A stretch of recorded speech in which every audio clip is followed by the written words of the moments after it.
Life, youth, beautiful. I'm all for it. Hello, you beautiful bastards, and welcome to my so-called show. And tonight, me and my fellow bastards are going to be talking about Luc Besson's bonkers 1997 futuristic sci-fi classic, The Fifth Element. And yep, it's been nearly 30 years, and this film still fucking rocks. And I am so excited to talk about this. I am joined in the chat by Nix. Welcome, Nix. Never noticed how it takes 20-ish minutes to see the world itself. You see the past, space, and some rooms, but until Lilo escapes, not much of the world. We'll talk about that later then. Anyway, so yeah, but joining me is my is a regular man. Always glad to have him back on, and has actually worked on the movie, so this will make the stream a lot more interesting. So yes, it's the Inside Man. How are you doing, Inside Man? Yeah, pretty good. Really looking forward to this one. It's something that I haven't seen for a long time, but I think it still stands up, to be honest with you. So yeah, I agree. I agree, and we will delve into that a little bit more and why it still stands up. So yeah, and also joining me from last week, Rachel Piercy Hart. How you doing, you beautiful bastard? Doing great. How y'all? I'm glad to have you on. And from the next guest, good to have him back. It's been a while. Critic Earle, the Sparrowlord himself. How you doing, man? Good evening. It's nice to be able to make one of these for a change. And yeah, I think the last time we actually spoke to you, Al, I think you were single, but now I believe that you're married. I am indeed. Yeah, of course. Yeah, congratulations. Married for a while, man. Haven't you? So yeah. Congratulations, mate. Doing anyway. Depressed yet? It was a splendid gothy wedding. It was very good. Fantastic. Yeah. And thank God there's no gig on tonight. Almost like a Gary Oldman from Dracula was the look I was going for. So, brilliant. Nice one. Not the red cloak and the the done up white hair, the sort of the Victorian suit, more towards that.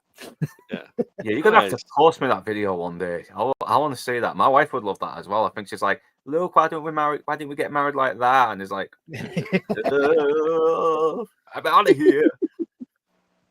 Thank God there's no gig on tonight as well, otherwise you wouldn't have joined us. So yeah, last but not least, my oldest, dearest friend on YouTube, Blue Collar Loser. How you doing, man? It's good to have you on for another stream again, man. You know, good to see that you're not streaming from a random car park somewhere. So yeah. Well, I did wake up this morning in the parking lot. I can stop doing that. Of course. It's good sleeping in your car. Wake up and the secret is always in the car park. All that stuff behind, it's just a green screen. Oh yeah. It's a green screen. You're not home. You're homeless. The car park is your home. Oh yeah. Ooh, yeah, homeless piss. So it's good to have you all on, man. I'm so glad to get you on. I was almost expecting a bit of a smaller, stream, but me being a fucking idiot, I'm like, I'm gonna have to invite you all on now. So yeah, let's crack on then.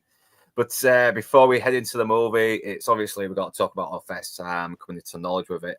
So I'll go from top to bottom. So yeah, obviously with me, it was probably on TV. I didn't get to see this till years later, and I really wish I'd have seen it a lot earlier as well. And I recorded it, but the tip fucking ran out before the end, so I was pissed off that it took me a year or so before I ended up watching the ending.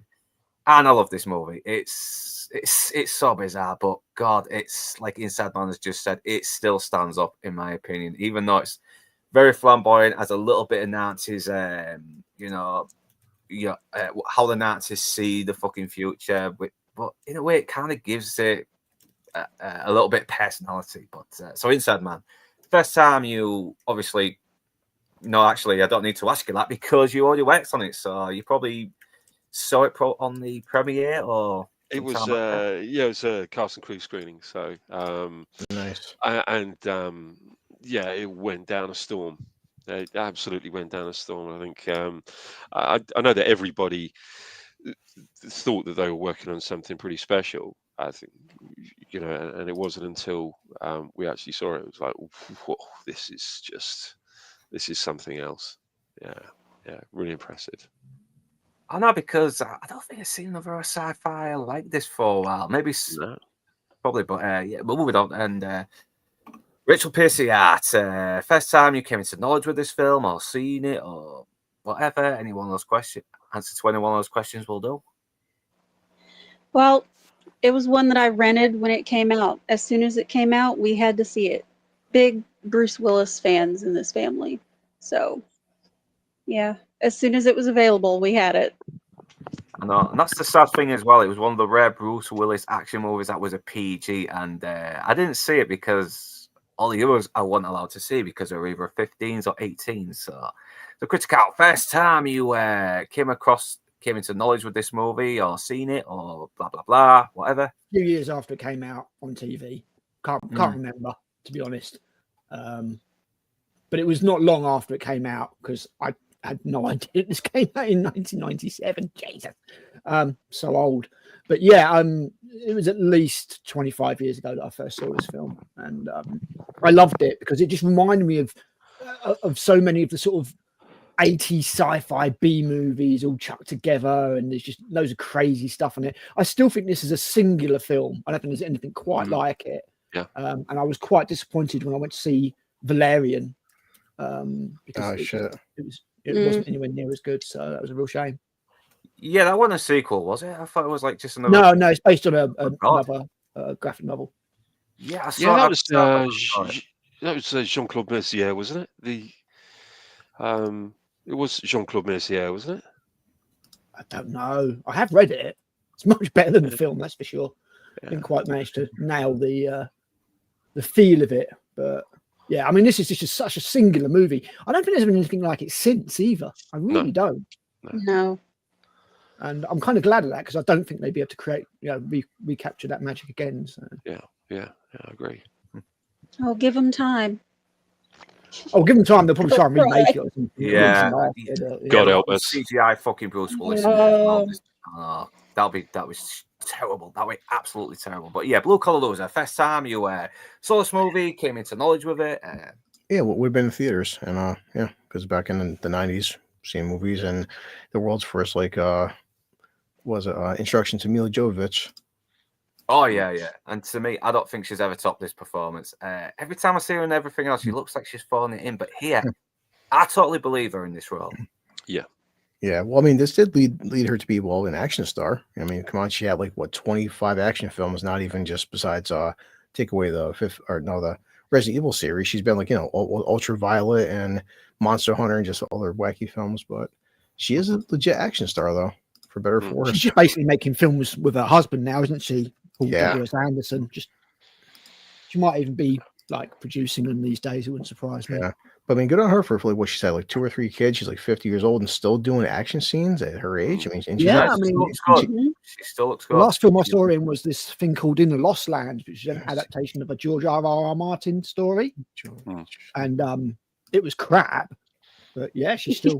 I mean, she's just basically turned 50. Yeah, so the Lost Land just came out, and not a great film by any means, but the fact she's pushing 50 and still doing action and doing her own stunts still is pretty fucking impressive. Yeah, she's still very athletic, and yeah, Lord Toxic just sent me a £5 super chat, $5 super chat. So yeah, not a fan, too weird, but show my support. Luc B is a PDF file. After with the whole Leon thing, I am starting to suspect a little bit. So Mila is amazing, though. No argument. Ask Blue Collar Loser about Regal Multipass. Shameless plug. Yes. What is a Regal app? I've never heard such a thing. I love this app. Last night, I seen Naked Gun. I didn't pay for it. I actually had a free ticket for my kid. My kid didn't pay for it, so I went to see Naked Gun for free. I also seen the film with Dave Franco Together for free. So thank you for Regal. Yeah, there must be a lot of there must be some way they're making money off this, even though you're basically saving money. It's because without it, movies are already expensive. They're expensive. Yeah, I mean, right, man.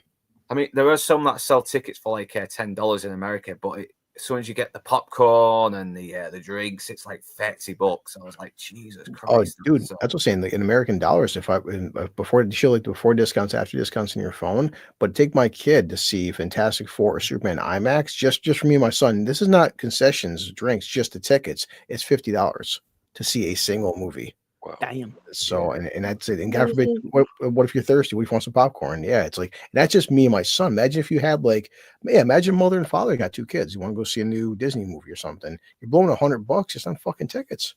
Oh, that's disgusting. But it makes me yearn for the days when we could go to the cinema and not spend much, especially in days when there had the Fifth Element showings, because there is something about this movie that's before, when I was a kid and I saw this, I thought it was just a cool action movie. But the more I watch it, there is a personality to it as well in the style. And you know, even though I've got my complaints about the director a little bit, he is a good director. It's kind of like Polanski. I don't like him, but I still love Chinatown. I still think Chinatown is an amazing movie. But see, it'd be great if they re-released it in the cinemas in a couple of years for its 30th anniversary. I think that'd yeah, be that'd very be good. I need to do a review on it as well, because that might be one of Jack Nicholson's best performances as well. Because you know, it's totally different to the wide, crazy grinning guy he usually plays. But yeah, moving on from that, anyways. Let's dive right into the Fifth Element, and it pretty much begins with what looks like another movie. Let me get the slides up. Give me a second. Get to the beginning. Bear with me. I'll share screen. Sorry. There we go. Professional setup here. Got it. Put the rest of us to All shame. right.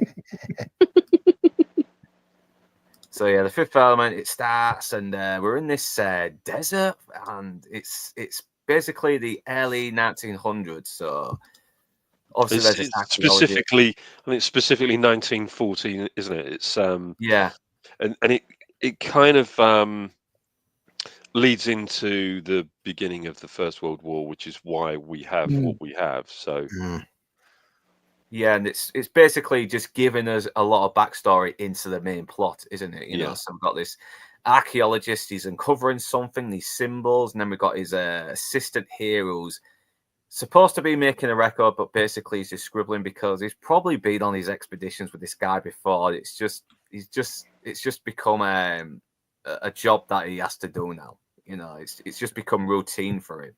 Somebody's digging up the Stargate just on the other side of the. Yeah, it does have a little bit of Stargate. That's the expedition he wanted on.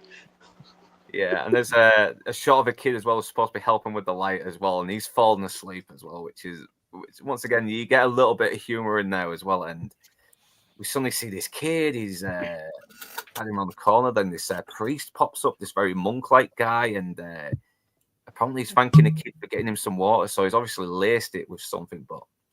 And this is where we start to get to the backstory of what the plot is about. Like, there's these symbols of these people that have this supreme being with these four elements that surround them that will stop some evil being from destroying the world and all that stuff. And obviously he's a priest. He's not happy that they're discovering this. He knows about this. That guy always plays a priest or something, doesn't he? Yeah. He's got this look. Always. Yeah. If it works for you. I know he looks very dodgy, but at the same time, he doesn't look like an evil guy. He's actually just trying to do something that's maybe sacrifice a couple of lives to prevent millions from getting in harm's way. I think the only thing that's kind of weird, they want to keep this a big secret. Like the Mummy films, it's understandable because they can bring back Imhotep, but right now it's like, well, keep her secret. Well, in all reality, our technology, we couldn't dent them anyway. I mean, for everything that's coming, it's like, what's the big secret, guys? It's like this super secret element, but it's destroying this big, like, planet-sized Galactus thing coming at us. It doesn't matter who knows about it. I know, it's I think, and you can sort of see there's a little bit of a comic edge as well, because he's giving him the drink that's obviously laced with poison, and and he keeps going to drink it, but then some excuse comes to stop him, and he's got this like look on his face, and it's like, oh, fuck's sake, drink it, please. So it's like, I'm going to be famous. Well, let's toast. Come on, drink the poison. Dear God, man, guys are just archaeologists here. Yeah. And I think he has already drunken. Yeah, and I think he already has drunken a little bit here already, because he drinks it and he's like, you can't make a toast with water. Get me my wine. And the look on his face as well, like saying, oh shit, that was my last chance to get this guy. I'm fucked. So he grabs the wand, and then this then you see this big shadow coming over, and this kid as well. He's even looking at the reflecting mirror. He's wondering what the hell's happening, and even the archaeologist guy is not aware what's happening. He's still looking at the symbols. And this is amazing. Look at this shot. I mean, that's obviously a model with a little bit of superimposing, but it still looks fantastic. Hey man, 90 times out of 100, I would take practical effects over CGI. I really would. Absolutely. Absolutely. I know. I mean, I know like CGI probably is a bit quicker, but it just... the thing is, there's an art I know, to miniature making and model making that I just... CGI is CGI, and obviously there is an art to it because people are doing it, but it's not the same, man. You can just tell every single time. Yeah, because we've kind of trained our eyes to notice it, but we notice models, but we still kind of like accept that more because it's still physically there. We're still looking at something that's actually... It's got a presence that CGI just doesn't. And also, it's not just the presence. I mean, like almost the way it moves, the animation, the weight of it as well. Is such a thing that it's such a giveaway in CGI when they get it wrong, because your brain just doesn't accept it. Your brain knows something isn't meant to move like that. Yeah, it's like the physicality of the CGI effects are off, aren't they? I mean, like the physics, everything of the CGI little blurry blob thing. That's that doesn't feel like it's making any impact when it bounces off a wall. For example. So he's obviously still occupied with the symbols, and there's like light, please, and the alien lights just flash, and the kid's just looking at his, light reflector thing, wondering what the fuck was that me? But this actor who plays the archaeologist John Bluthall, I mean, he's been around for years, and I mean years and years. If you probably might remember him from Superman. He was the Superman 3, sorry. He was the guy who was sculpting the Leaning Tower of Pisa.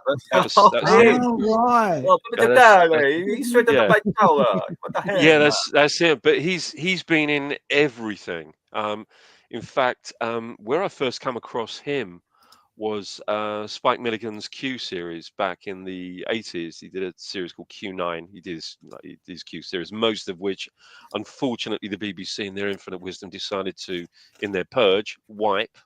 But it's a great series, and he was a key part of that. He was one of the key cast. But he was a lovely actor, lovely actor.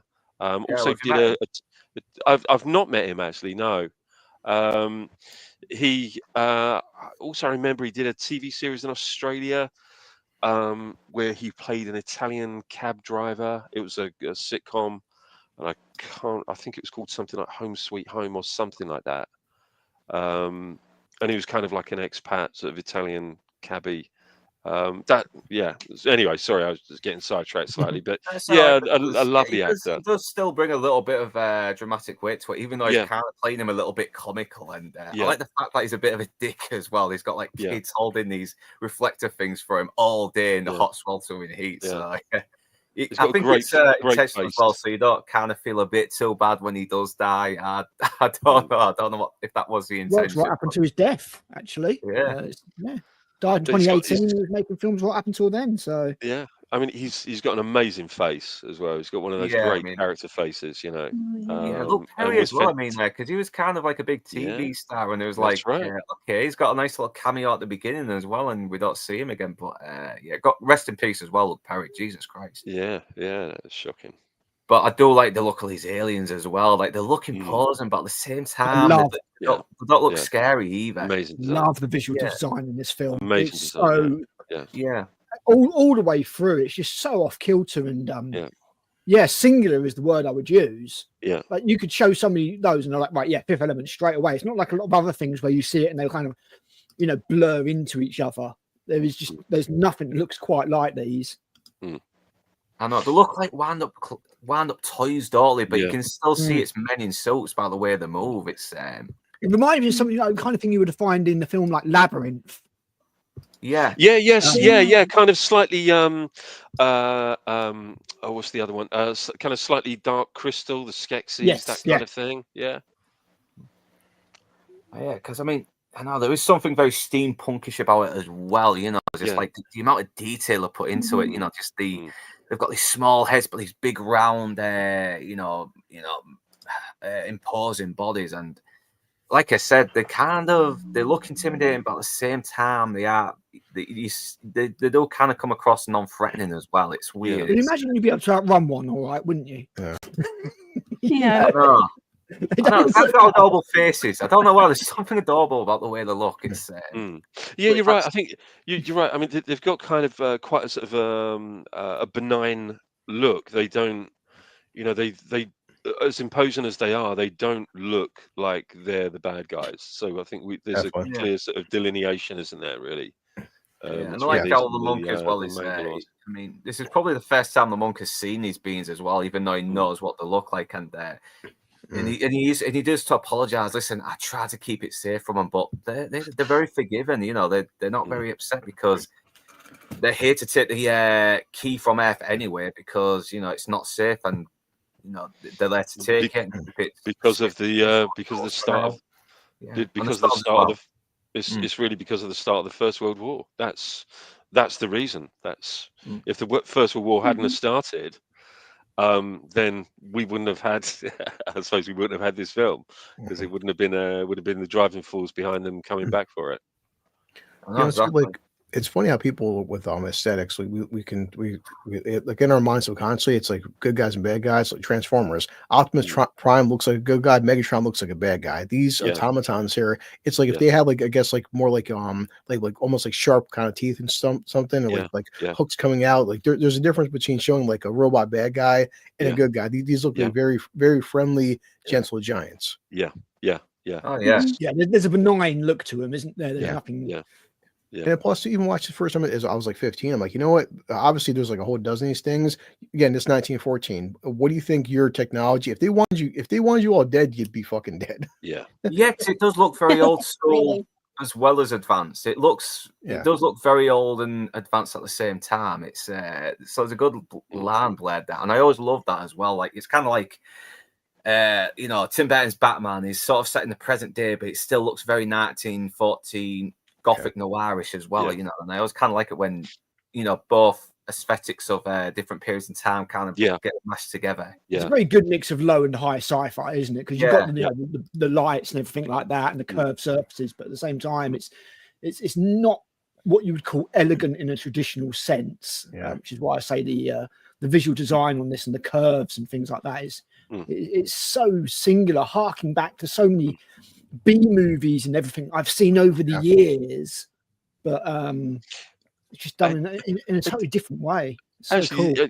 I know a lot of people seem to, whenever you talk about Fifth Element, one of the things that they seem to cite an awful lot is has been an influence is obviously going to be Blade Runner.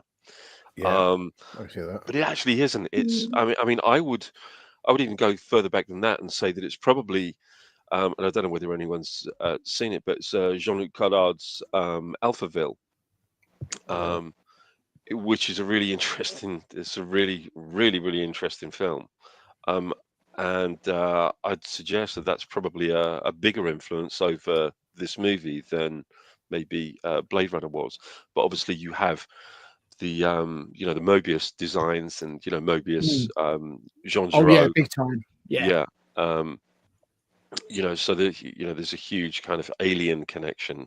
Yeah, I still would love to see what you could have done with Dune if it had actually happened. Oh my goodness me! Yeah, can you imagine that? Yeah, and it's funny you mentioned Dune, right? And this is just kind of a little side thing, little side thought of mine, which is the only people that I think could have pulled this off. Definitely Ridley Scott could not have pulled this movie off.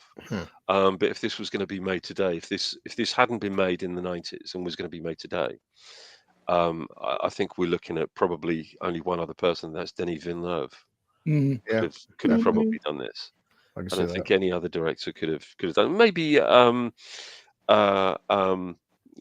del Toro, perhaps. I can't wait to see his Frankenstein. I tell you. Yeah, Oh, that's gonna be brilliant. I'm hoping so. I think this is where when you have somebody who is the three filmmakers like Luc Besson, Denis Villeneuve, and Guillermo del Toro, who are proper artists. These people are real artists. Yeah. You know, they know that film is, you know, the yeah. supreme visual art. You, And you they wouldn't catch these really, people doing an MCU movie. Do you know what I'm saying? 'Cause- absolutely Yeah, not. No, not unless the price is right. yeah. You know, I wonder how many every artist has people a price. looked at this bloody thing and thought, you know what? Yeah, Unzip. yeah, Well, you know, it's funny at Mariner saying that, Gary, like, you know, you got Luc Besson, Del Toro, and Villeneuve. Like, they're such visual directors, but to yeah. his credit, and I always defend, I still say for my money, the best besides Iron Man Phase 1 film is Thor 1, because Kenneth Branagh really captured Asgard. Hmm. I mean, Asgard looks, he was still. it looks very good in that movie. Yeah, I mean, I know Taika Waititi kind of made Thor Ragnarok a little bit more bonkers, and I kind of didn't mind that one. Even though he started getting up his own ass a little bit, trying to throw humor into every single moment when it wasn't needed. But Kenneth Branagh really did make me think Thor was cool, and I never really thought much of him as a comic book character because, you know, it's like, how are they going to pull this off in movie form? But Yeah, I still liked it.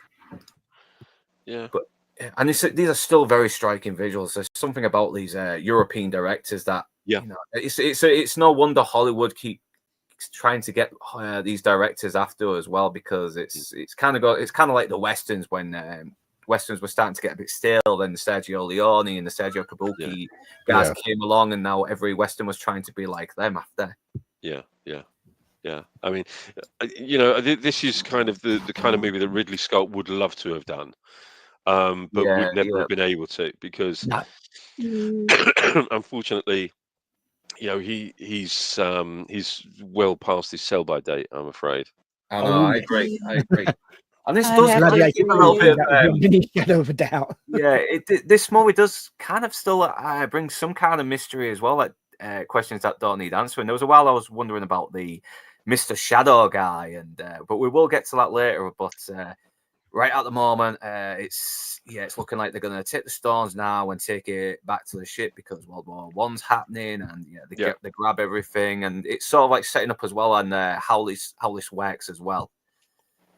You know, when the time comes, and this is where I think Luke Perry finds the professor is dead, and and he's telling the monk at the moment, in 300 years we will be back, you know, because there's going to be another danger coming. So you keep the knowledge safe, all that stuff. And this is where Luke Perry sees the professor's dad, and he, you know, pulls out this Mauser, and he's scared, isn't he? He thinks, you know, the priest is a bad guy. He's killed his boss, and he probably still has some affection towards his boss. He's probably had a bit of a relationship with him as well, a real good working relationship. So, but of course, you got that key line which really does play into the fact that, you know, we are on the brink of an enormous war. You know, are you German?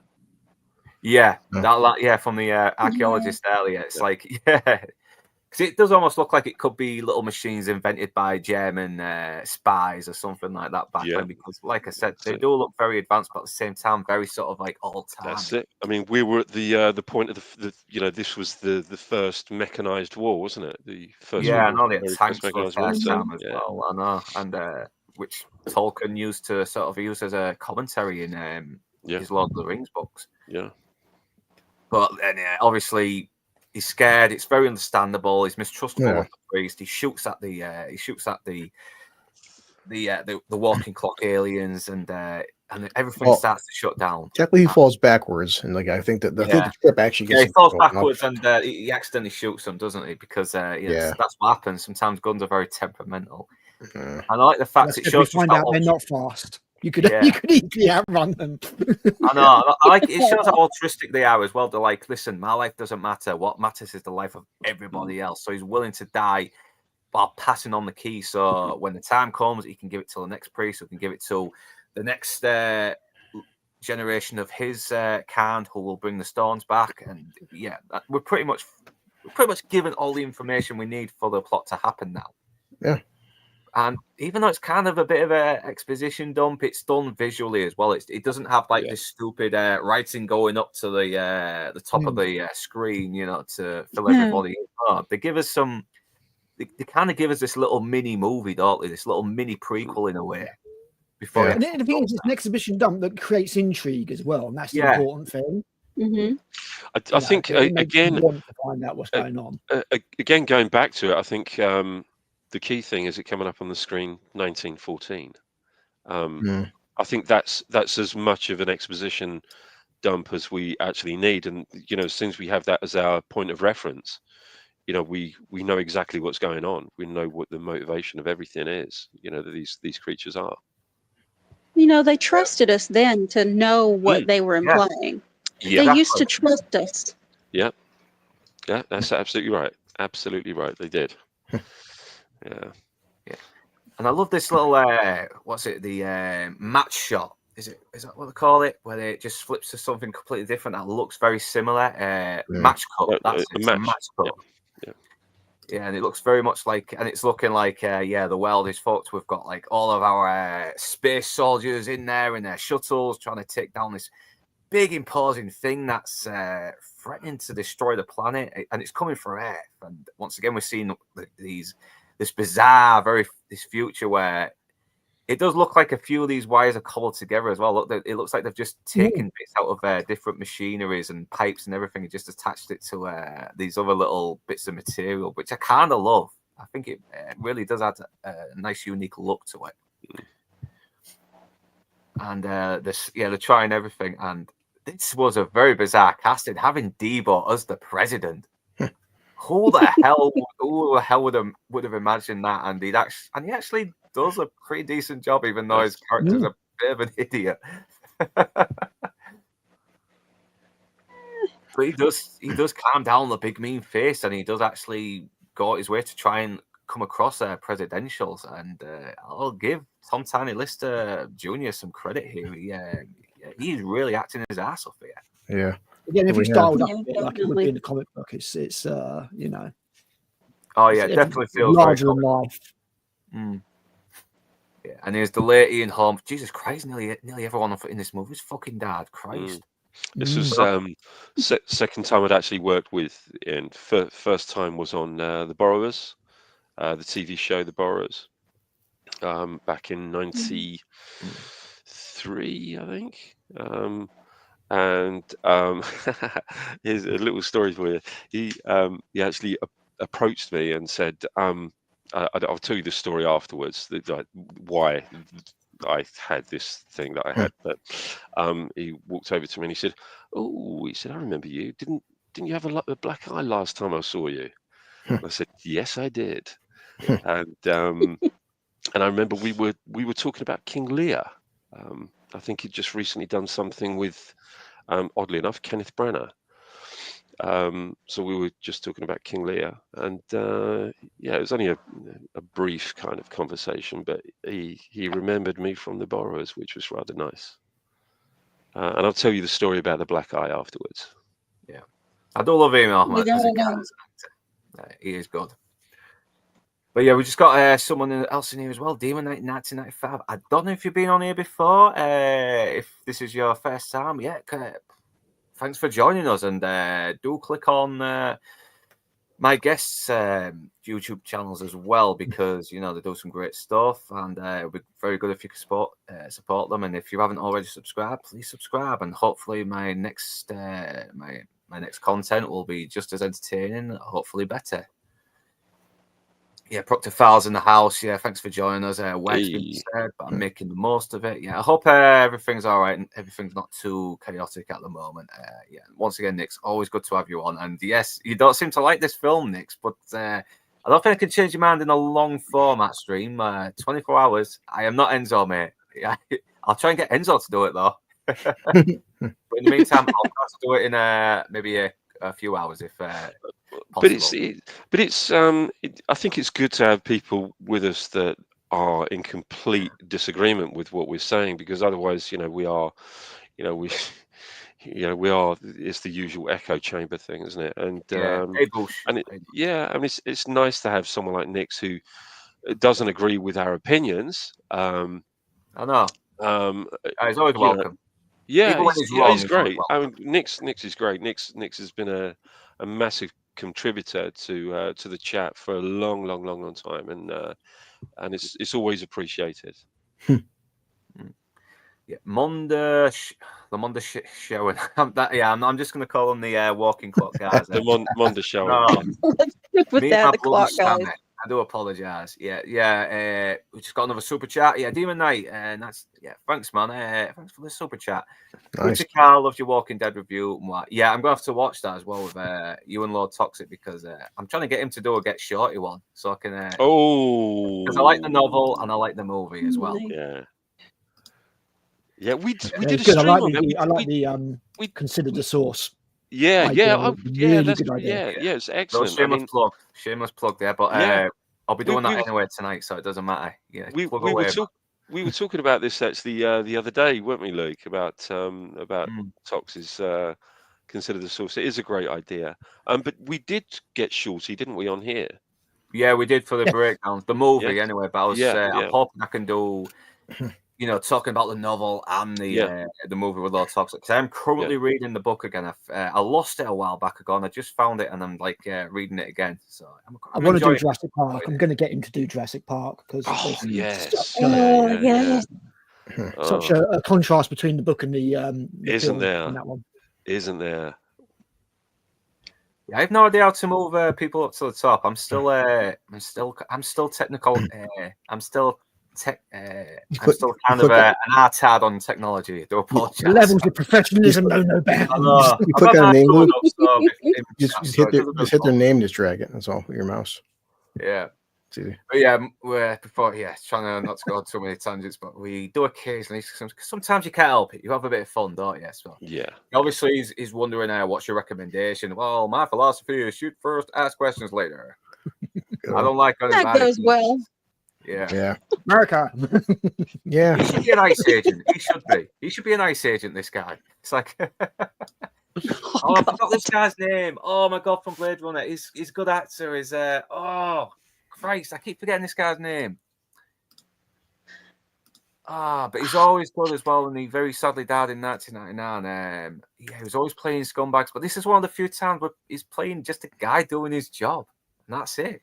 It's Brian James. Brian James. Yeah. Oh man. Yeah. Oh gosh, so much I'm watching him struggle. That's what he's doing to learn for, laughing at people going wrong. The last thing I watched him in was a crazy film called Mom, and it was about this guy's mother turns into like a vampire werewolf type thing, and he has to try and keep it secret. He played the vampire that infected her, kind of thing. Brian James did. Yeah, I'm sold. Yeah, he's a good actor. He's always good at everything he does. Yeah, I don't know what a turtle is, but I know what you're talking about. It was an Amazon job. One of those things where you're just scrolling through Amazon Prime and you're like, yeah, that'll do. So this is where we meet Vitor Cornelius. It was definitely one of the priests, one of the next few generations of the later, and he's here. He's been recommended to tell the president exactly what's going on, and this thing is just going to come for Earth, man. And all you're going to do is this thing. It's dangerous. Like whenever there is life, there is death because it's evil. And God, he's really selling every single scene. It's like you shoot at it. Evil begets evil, Mr. President. Shooting it will only make it stronger. And he is just giving it his all. He is playing this dead serious, despite the whole ridiculous tone. Ridiculous tone. And you can't blame a president. It's like, okay, look, am I going to believe in your bullshit religion or just like the fucking nuclear warheads got at my disposal? I'm nuking the bastard. I know. And it doesn't work out well because it does get bigger and it takes out his the shuttles as well, and and it's just getting more powerful and bigger, and and he's giving us some exposition on this thing as well. It's actually really intelligent. It's a big planet, a living planet that's really intelligent, and just again, it's such a retro theme to this, the technology. I love it. It's just, it's just so sort of 80s B movie, and even going down to the ship and stuff like that is just straight out of that kind of. I think that's really kind of down to Jean Giraud, isn't it? The design and everything, because he's kind of the Metallion comics, the heavy metal comics. Yes. It's really, I mean, he's a superlative designer of worlds and spacecraft. Really just rather incredible. If nobody has ever seen any of Mobus's artwork, it's absolutely staggeringly good. Yeah. I might bring it up staggeringly on the stream later Yeah. after we Him finish and it. Chris Just to Foss as show well. it as well. Chris did a lot of Foss, the, Chris Foss, another one, absolutely fantastic. Yeah, I know it's a small detail as well, but when he talks to the president, he's not just the president of Earth. He says to him, he's like, I have the lives of 200 billion of my fellow citizens. Again, there's 6 billion people on Earth. He said 200 billion. So holy shit. Yeah. We are overpopulated as heck around here. Well, it shows because obviously they can travel different planets. So he's not just president of Earth. He's like the planet or president basically of a whole galactic empire. Yeah, that's a hell of a responsibility, that though, as well. It's almost a little bit globalistic as well. The fact that we've got one big, president of the entire planet. It's like, I'm sure he's a good delegator. Yeah, I was going to say, I'm sure it becomes abstract at that point. I mean, are you really going to vote against him? But it's Debo. I mean, he stole a guy's bike. Hell of a campaign tour. And yeah, this thing just starts increasing as well, and you can really see the look on this guy's face as you see this brown sludge just leak down his head for some reason, and I'm like, okay, I don't know how it's doing that, but it's terrifying. I guess it's that look, them red eyes. It's usually me at 6 o'clock every morning. Say, look at that. Sometimes blood too. I don't know how it's making brown sludge leak from their heads, but it's obviously fucking scary. And yeah, this took me a while to try and get the streams with the fire in the skull, and so let's try and get back. I got it. I got it. Well, I took it. It's like these guys' brains are bleeding. That's whatever it's the psychic ability. This thing is like crushing your brain, man. And like it's like psychically destroying these people. Yeah, I think it was supposed to represent the. I think, so I understand, it was supposed to represent evil leaving the body. Apparently. Well, it's one of those things that's kind of what they intended. Yeah. Yeah, it's kind of left there. It's kind of left there unanswered, and it kind of like cut straight to Bruce Willis's character Corbin Dallas waking up as if he was having a nightmare of this thing. It's like could be. Yeah, and once again, this is good this is good exposition into a character done visually. He's a blue collar guy. He's single. He's got a cat to keep him company. He's obviously not got his shit together. He's trying to quit smoking and everything, and he's obviously failing. Keeps getting calls from very heavy metal 2000 AD vibes. Yeah. Oh yeah, definitely. Yeah, I can see. I would love to see if this was a Judge Dredd movie could be connected to this, because it does have a certain look now that you mentioned it. Yeah. So his friend Finger is like ringing him, which is I'm guessing that's a nickname as well. And of course. He obviously knows his Corbin Dallas has not got his shit together, and he's constantly lying, saying, "Hey, I'm fine," And he's obviously suffering from depression because of some woman who cheated on him some time ago. We've seen little bits as well of how everything in a working class apartment works in the future as well. Like the bed just goes in, it gets that plastic thing surrounding. And we're seeing a little bit. Okay, so he was in the army, he was a soldier, and he was. He was probably in some other kind of regiments as well. And, he's decorated. He wasn't just in the old everything. I must admit, I do love, and it kind of alludes to what Al was saying. That kind of 2000 AD vibe, that very rather sort of funny, sort of cynical vibe with the cigarettes. Where you got the really long filters and the tiny little bit at the end with the cigarettes to kind of help him stop smoking. Yeah, it's just great. I mean, really lovely little detail, I thought. Yeah. Debo was a better president than Obama. I said what I said. Yeah, I agree. I like too how he mentions to Finger that he's waiting for the perfect woman, and later on, boy, they really hammer home like how perfect Lilo is. Like she is the perfect woman, the perfect being, the perfect. Like, okay, we get it. I mean, she is hot, but still. Yeah, I'm going to have to watch that Walking Dead stream when I get a chance. I just don't have a chance at the moment. Things have been fucking just been busy, but yeah. Yeah, it was good fun. And like Inside Man said, I will stop plugging this video, I'm sure. But we both had different points of view, but we're able to put across bits that each of us were like, yeah, I understand where you're coming from, rather than you don't necessarily see the way I do, so therefore you are evil incarnate and I won't listen to you. So yeah. I'm signing an executive order that I be cryo-frozen so I can be president in this future. I would love to be in that fucking future. I really would. Yeah. Stop covering BS. I'm sorry, I'm trying. I don't know how to switch people around. I don't know. It's his fault for being last. I wish I could move the writing a little bit more to the middle, just so. But yeah. 2, 2, 1, 4. Yeah. I mean, I could just leave and come back again, but I just want to see you suffer. It's just more fun this way. All names and description didn't convert to links. What? Oh shit, man! I'm gonna have to try and do this later for the rewatch then. Okay, Nix is lame. I know that guy, ban him. Yeah, you're right, Nix. You're right. I agree. Yeah, this movie would have been 10 times better if President Debo told Bruce Willis, "Stop being a bitch and come on." Yeah, Brian James is the Iceman in 48 Hours. Yeah, I really didn't like how he suddenly became a fucking crooked copper in the second one at the last minute. It felt very fast. Okay, we're just going through the comments. Do I have anything bigger than 240? Colonized the solar system. Yeah, they have because of that's what planets now.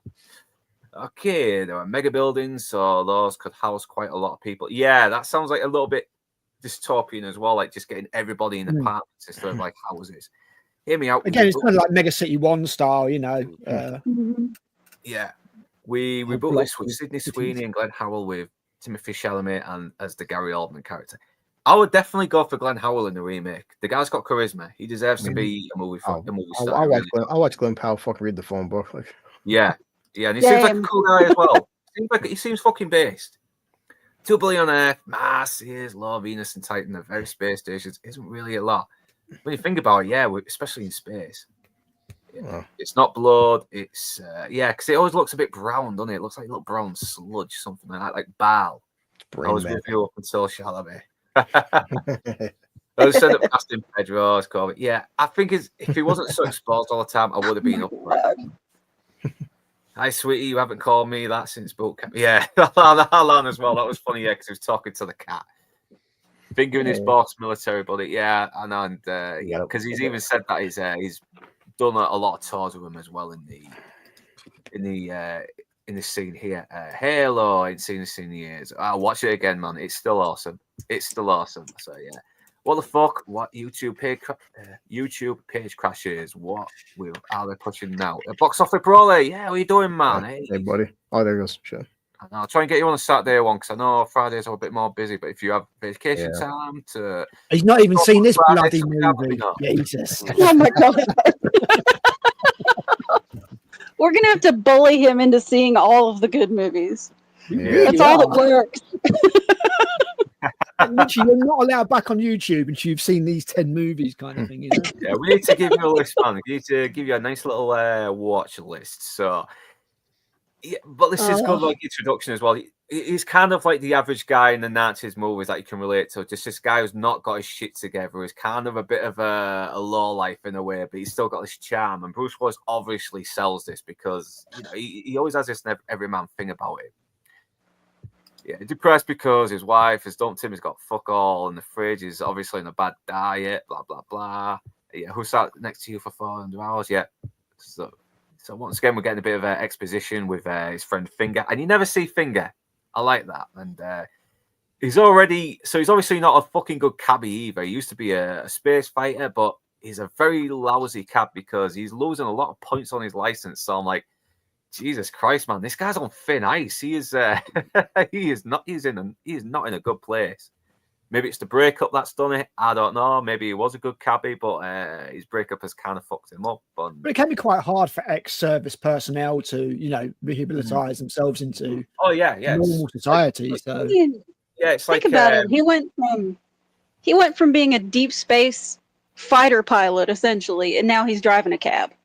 It's not going to be good for him, really. Yeah, so he's basically having trouble adjusting to civilian life as well. He's lost his wife, who's we found out later left him for his lawyer. his divorce lawyer, I'm guessing. It's like, Oh my Yeah. god. As you do. yeah. And we get a bit of setup as well with Rudy Rod. You know, we've got the holiday competition thing coming on, and obviously it's just something that pops up for now, but then comes back in later. The winner of the Super Green Gemini Croquet I have contest. no words for how much this film made me hate Chris Tucker. Yeah, Really? I think that it Oh, was. I love this. Yeah, he could have played it a little bit more subtle as well. I know it's supposed to be this Oh, very larger than life, annoying sort of like celebrity. oh, but do you know what? I yeah. couldn't disagree more. I thought the moment he actually came into the movie, I thought, my God, this really is his movie. And I thought Bruce Willis really kind of shifted position, really, in favor of Mila Jovovich and Chris Tucker. But I thought he was excellent. I really, really loved him. No, I I thought live my life in eternal fear that somebody like Rudy Rod's going to burst through the door. I get the idea. I get the idea. I think they should have sort of toned it down a tiny bit, because Chris Tucker can actually play it subtle. If you've watched some of his recent stuff like Air and Silver Linings, he can actually can't tone down the whole wackiness. He's just a radio personality DJ turned up to. Yeah, he's obviously taking the piss out of Prince a little bit as well, just being really flamboyant and But I think these also kind of ladies, man, the sleazy ladies, man. I think you have to really keep in mind that this was really Luc Besson's decision ultimately. If he didn't like the way he was playing him, he absolutely would have put the brakes on that. And I'm not going to say that it doesn't fit for the film, because it absolutely does. I mean, the double act of Corbyn's exasperation with Rudy, especially during the interview, it's just great. He's trying to get his soundbite. I think the screaming might have done it as well a little bit. Him walking around, dancing around. I kind of do tolerate a little bit because, we see these people on TV all the time and they're fucking annoying. And that is kind of realistic, but. I just look around at TikTok these days and I'm like, it's actually come true. God. Yeah, you're absolutely right. Yeah. So Elle's right. I think in many ways this is quite a prophetic movie, really. It's really predictive of what we have now, but perhaps it's come a little bit too early for us. Yeah, and I love this bit as well when the tweaker comes in. He's actually got this hat that's actually got a photograph of the wall behind him as well, so he can trick people into thinking that when they check the peephole and see it's and think it's empty, which I'm guessing has happened quite a lot as well. He's probably done this 1,000 fucking times, but because we'll find out in a minute, he has done it 1,000 times. Yeah, I know, but because his brain's been damaged by so much drugs, he probably still thinks it's a good idea to still keep doing it. I mean, he doesn't know how to handle guns. He doesn't know how to do a simple thing like press the button on the gun, which activates it, and I know it's a bit part, but I love this guy with the gun. He's so good. That nervous kind of psychosis. He's obviously fucking jonesing a little bit as well. And Bruce Willis is totally unfazed as well. I mean, he's like, this guy, what's he doing again? Why does he keep doing this to me? Let's just get this guy out of the way and I can get on with my job, blah blah blah. And because this is why he has done it 1,000 times, because he does pull the gun out on him and take his rifle off him, and he puts it in this this storage unit with all these rifles, and it's like, what the hell? I'm guessing this might happen more often than you think. Yeah, I love it. It's a nice bit of exposition done visually as well. You're getting an insight into what his daily life is out. How he's gotten used to it. But it really is kind of an extension of the kind of worlds that we see in 2000 AD in the comics, certainly. Yeah. That's the kind of humor that we have, but also in heavy metal as well. I mean, it's steeped in comedy. The heavy metal comics, absolutely, particularly the earlier ones. But we have to remember that Mobius was a huge influence over the world building, and I kind of hate that phrase now, world building, because it's so overused. But the world building for Alien, so he was a massive influence over Ridley Scott and the way he wanted Alien to look. So we have a lot to thank him for. Yeah, because it does kind of go back to like Alien, where everything looks a little bit dirty and rusty as well. Like they could use a nice bit of WD-40 spraying on them a tiny bit, and you can see some of the pipes look a bit crooked there as well. I love that. I love it when cool, slick things look a bit dirty at the same time. And even his taxi's mucky. I mean, look at that. Oh god, it could use a wax, man. It could use a wax. Yeah, it's got that lived-in look, which is always always nice to see. Yeah, because we've already seen some of the more slick, futuristic stuff with the president and his soldiers, and now we're seeing a more working class sort of like, kind of really greasy look.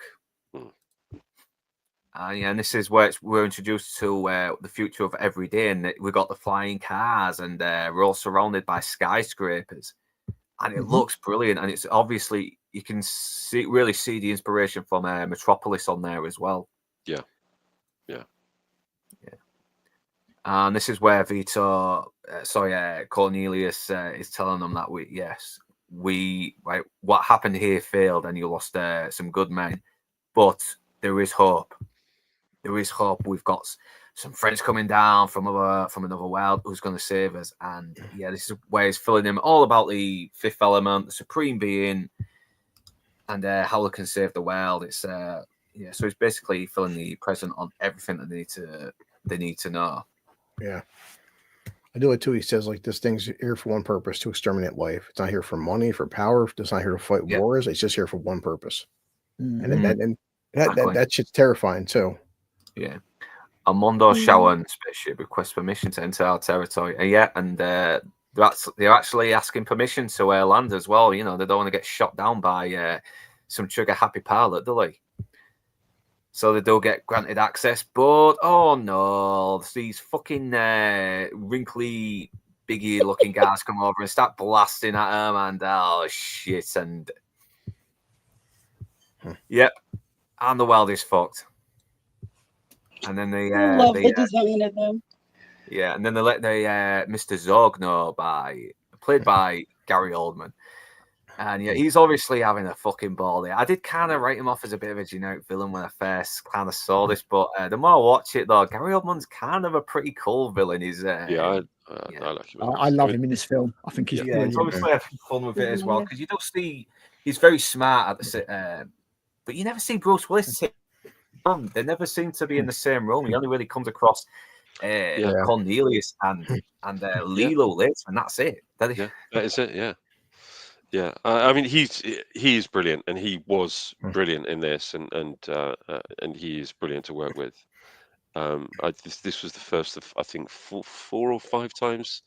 I think I've worked with him 4 times since this. Yeah, I love Gary. He is amazing. He's an amazing man, really amazing man. Yeah, he's a working class lad as well who's done well with the acting. He's done directing. And he seems like a nice guy also. He does. Yeah. Oh, yeah. Actually, that's a good point, because he did this as a favor for Luc Besson, so that Luc Besson would help him produce his own film, Nil by Mouth. Yeah, that is a good one. Oh, right. Yeah. So that's for our American friends, watch Nil by Mouth. It is with Ray Winston. It's fucking brutal, but it's very powerful movie, and I've known people like that as well, and it does kind of bring up a little bit of trauma in me when I watch it, but I would not doubt how great that movie is. Ray Winston's greatest performance, I would argue, next to Sexy Beast, personally. Yeah, most people complain that I can't watch this because it brings up some shit, but I want a movie to bring up some shit. If it's doing absolutely, it's doing its job. Well, it was a biopic, wasn't it? It was kind of Gary Oldman's kind of memoir, if you like, and of his own family life. And coincidentally, Ray Winston lives just a couple of 100 yards away from me, actually. Oh, not bad, man. If I come down, I hope I can help you stop at your house one day when I come down. But speaking of Nil by Mouth, one of the actors, Charlie Creed Miles, is on here as well. He's on this film. He's on this movie, as well as Cornelius's sort of younger, sort of assistant. And so now it's like, oh shit, We're doomed. yeah, we're done. But at the same time, he's still holding out hope he might hear more from the Mondo Washings. If I'm pronouncing that right, goddamn. But yeah, I think the president's been a bit of an idiot here as well. Is like, listen, this is a president thing now. You know, you're not needed. It's like, no. These alien beings trust me. All right, you're gonna need me, and they completely tell him to fuck off. I was like, what the hell, man? That's the government for you. Yeah, but there is they do have one ace, and they do have like one ace up their sleeve, and that one of the survivors' disembodied arm has been found in the crash. So, and apparently the cellular activity is still working, and it contains like we have DNA memo groups, but this has 2,000, and so it's kind of like the thing, you know, even if you dismember it, you know, the cells keep moving, the cells keep living. Yeah. Those guys they're also very lucky too, because had humans not invented this technology, they would never brought Lilo back in a sense. I know. I mean, this was a good time as well, and yet you also get this funny little shot where it's got all these stuff on his face. Can't wait. And yeah, we've got this other actor as well. I keep forgetting his name, but he's a really good British actor as well. He's the guy in Guardians of the Galaxy who refuses to give his name out of his clients until he's threatened by Yondu, and he's also the guy who mugs the parents at the beginning of Batman '89. And he's in A Free the Same Pet as well. A really great British drama. If you've not seen it, I highly recommend it. He's very funny in it.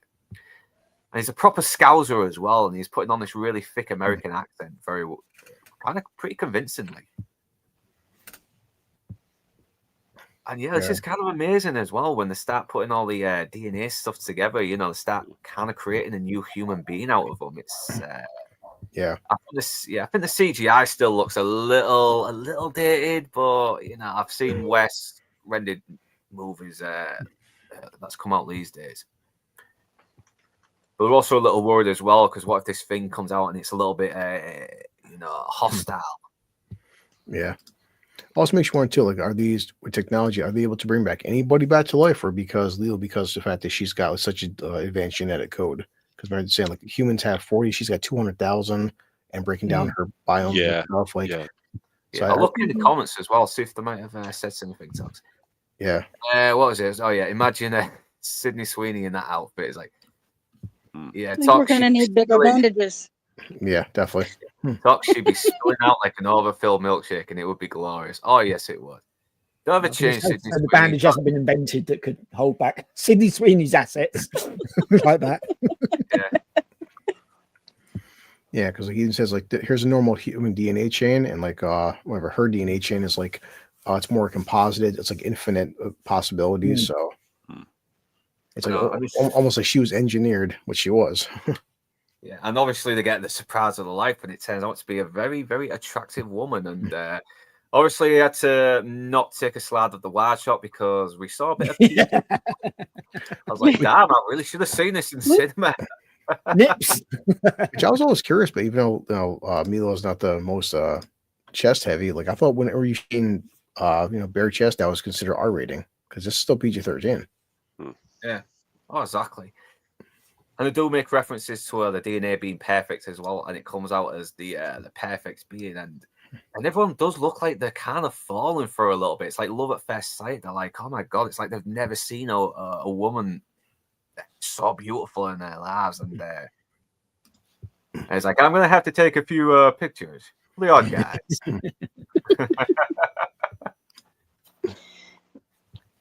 It is so cool. So it does big zap thing where she just wakes up and she's just all over the place. She's just wondering what the fuck is happening. She's I do generally think her acting in this is really good. Oh yeah, I mean she's just going all out in this, you know, and it kind of leads me to realize, you know, maybe Mila Jovovich is only really good as depending on which director she's sleeping with. Yeah, I suppose with Luc Besson at the time. And then she gets with Paul Anderson, and her performances are just flat as fuck. And I really don't want to bash her because she does. I don't know if she's a nice person in real life or terrible in real life. I don't know. I don't want to be that kind of guy. Yeah, but I think she might be one of my favorite strong, actual brave female characters because she's got fragility to her as well. Yeah. But at the same time, you know, there's something there's a toughness to her too. Yeah, and it's a fragility, I think, that is quite credibly played as well. Yeah, Yeah. you want to protect her as well. She's got Yeah. this. She seems so vulnerable. I don't When know she why bursts she's out got. into the city, the wide-eyed wonder yet fear Yeah. in her eyes is very Yeah. well conveyed. Very well conveyed. She does play the wild-eyed innocence, you know, was trying to figure everything out very well, and but at the same time, she still comes across intelligent, like she can figure something out pretty quickly as well and Yeah. use some kind of initiative. So Oh, yeah. she's not like she doesn't act like art-hearted throughout the whole film. You know, she does adapt very quickly. She learns to speak English very quickly. She's a very quick learner. She looks up information in no time on the internet. See, the thing is, like, what would happen these days is she would be a girl boss. Oh yeah, She'd constantly be definitely dragging Corbin down and fighting off dudes and stuff like that. And it's just got so tiring that it's so refreshing to see something like this, where a woman can be played as vulnerable, but at the same time incredibly strong. You know. And it's something we don't really get that subtlety anymore. I think this isn't exactly subtle, but you know. I think what it really is a combination of human qualities that have been put into this character. I mean, real human qualities, and it's strange because obviously she's not human, but it's that it's that vulnerability and that fragility, as you both were saying, that I think makes this character a really incredibly believable character, you know, in comparison to the usual sort of girl boss. Again, another phrase that I can't stand using or hearing anymore because it's kind of been done to death. But it's true. It's dead now. Yeah, it's dead now. I know we've still got a few movies coming out that have some girl bosses, but it's dead. It really is. I mean, well, Emily Blunt, didn't she? She turned around and said, if the script mentions, strong female character, she just throws the script away and doesn't read it. Emily Blunt, so God sick of bless it. you. God bless you, Emily Blunt. So, now we got to do. No, we have to do is convince Phoebe Waller-Bridge that you don't write characters like that anymore, please. Nah, she probably call it sexist. Phoebe Waller-Bridge to retire. Do you think that's a possibility? Oh, I'll start a GoFundMe. please. I know, because I've heard Fleabag is actually pretty good, but it's just everything else. It's like, she thinks everything's should be like Fleabag. I got to be honest with you, mate. I mean, sorry, sidetracking slightly, but I think Fleabag stinks. I think it absolutely stinks. I think it's terrible. I think it's one of the most overrated, acted and written pieces of television that I've ever seen. I don't know what I'm missing, but I thought it absolutely stank, and there was nothing that anybody could do to convince me that it was really, really good, as everyone was saying. Yeah. I don't know what I've been missing. I don't know what I've missed, but yeah, it's shit. Yeah, I don't get it either. I'll probably will try and give it a go. I've nothing else better to do. But so obviously, Brian James is going up to her saying, "Listen, if you because she's speaking all this sort of like, it sounds like gibberish, doesn't it? But it's like the divine language, the perfect language. Yeah. And it's like, listen, if you want to go out, you have to develop those communication skills. And he does, even though he is coming across a little bit threatening. I think he's just trying to talk to her a little bit as well and let her know the situation. Because I think because obviously time is of the essence, and but he doesn't know it. Obviously, he has no idea how to communicate that to her. But I just like the change of her expression. When she's up against the glass. Yeah, she's like a wild animal that's just looking for to attack. She's like a wild animal that's cornered and will attack. And she breaks through the glass, even though they said it's completely unbreakable. And gets right to the point. Yeah, and she just she knows she's surrounded, and the first thing she thinks is, "I'll just jump through that fucking wall," and it's like it's paper. Yeah, also showcased him too, Luke. She punched through unbreakable glass. Had she wanted to, she easily could have put her fucking fist right through his torso. Yeah. She purposely does knock him out. She doesn't kill anybody, and she easily could take all these guys. These guys, if she wanted to, she would barehandedly wipe them all the fuck out. I know, and And the thing is, these guys don't come across like total dicks either. They're just guys doing their job. They know the situation. Like someone's escaped and they have to apprehend her, and that's about it. But and yeah, you almost kind of feel a bit sorry for her as well because she's lost in this world she's not familiar with, and everything's just coming. Everything is just too much is getting piled on her right now. Everything's just flying around. You know, it's a lot to take in for her. No, I love her acting here. Yeah, She's I know. really, Look at that really good. face. Yeah, You want to protect her. You do. You feel bad for her. And she's saying that she's doing this all without any fucking dialogue or anything. She's it's all in the face. It's all in the expression. Because that's what good movies do. Movies are a visual medium. You know, stop spelling out what a character's going through. Yeah, so the cops try to stop her. You know, they're saying, listen, you need to come with us. There's nowhere to go. Do you understand? And he seems really disheartened as well. She doesn't oblige. It's like, no, I don't understand. Yeah. So yeah, she's looking. This is where the police start bringing the flying squad down. You know, which is a British police joke, by the way. Definitely. Yeah. So obviously she's got nowhere to go, and so she decides to just leap off. It's like even the police are puzzled because there's no file on it. And Jesus, was her first thought to kill us, to top herself? Or no, I think she just jumped at desperation. Yeah, and just by coincidence, she lands in Corbyn's cab, and he's like, "You got 1 point left," and I was like, "Yeah, you just had an accident." "Yeah, I know I had an accident, you daffy bastard." And once again, he acts how an average guy would as well. You know, just the anger and the sarcasm and the fact that, you know, so he has no idea how to, you know, he's still trying to process what's just happened as well while trying to, you know, regain control of what's happening. But God bless Jean-Paul Gaultier for designing that outfit for her. Bless him. I'll love that man. I'll love that man for the rest of my days just for designing that outfit. I think and he also designed the body bags for Patrick Bateman as well, so good on him. Yeah. That's the finest piece of costume ever designed for a movie, I think. Yeah, so the orange vest and everything, the bleached blonde hair. He looks like a cyberpunk frat boy in a way, but I know he still sells the working class sort of like blue collar look to it. It almost looks like something blue collars would wear, you know, back in the day. But don't you think back that in the future, I mean, don't you think that the only person that could have designed the wardrobe for this production could only have been Jean-Paul Gaultier? Yeah, it's got to be, because he somehow found a way to make it look grubby, but at the same time flamboyant and larger than life. It's like it's weird. It's an odd thing. I mean, I mean, I don't know where his inspirations and everything come from, but then where does the inspiration for any artist's work come from?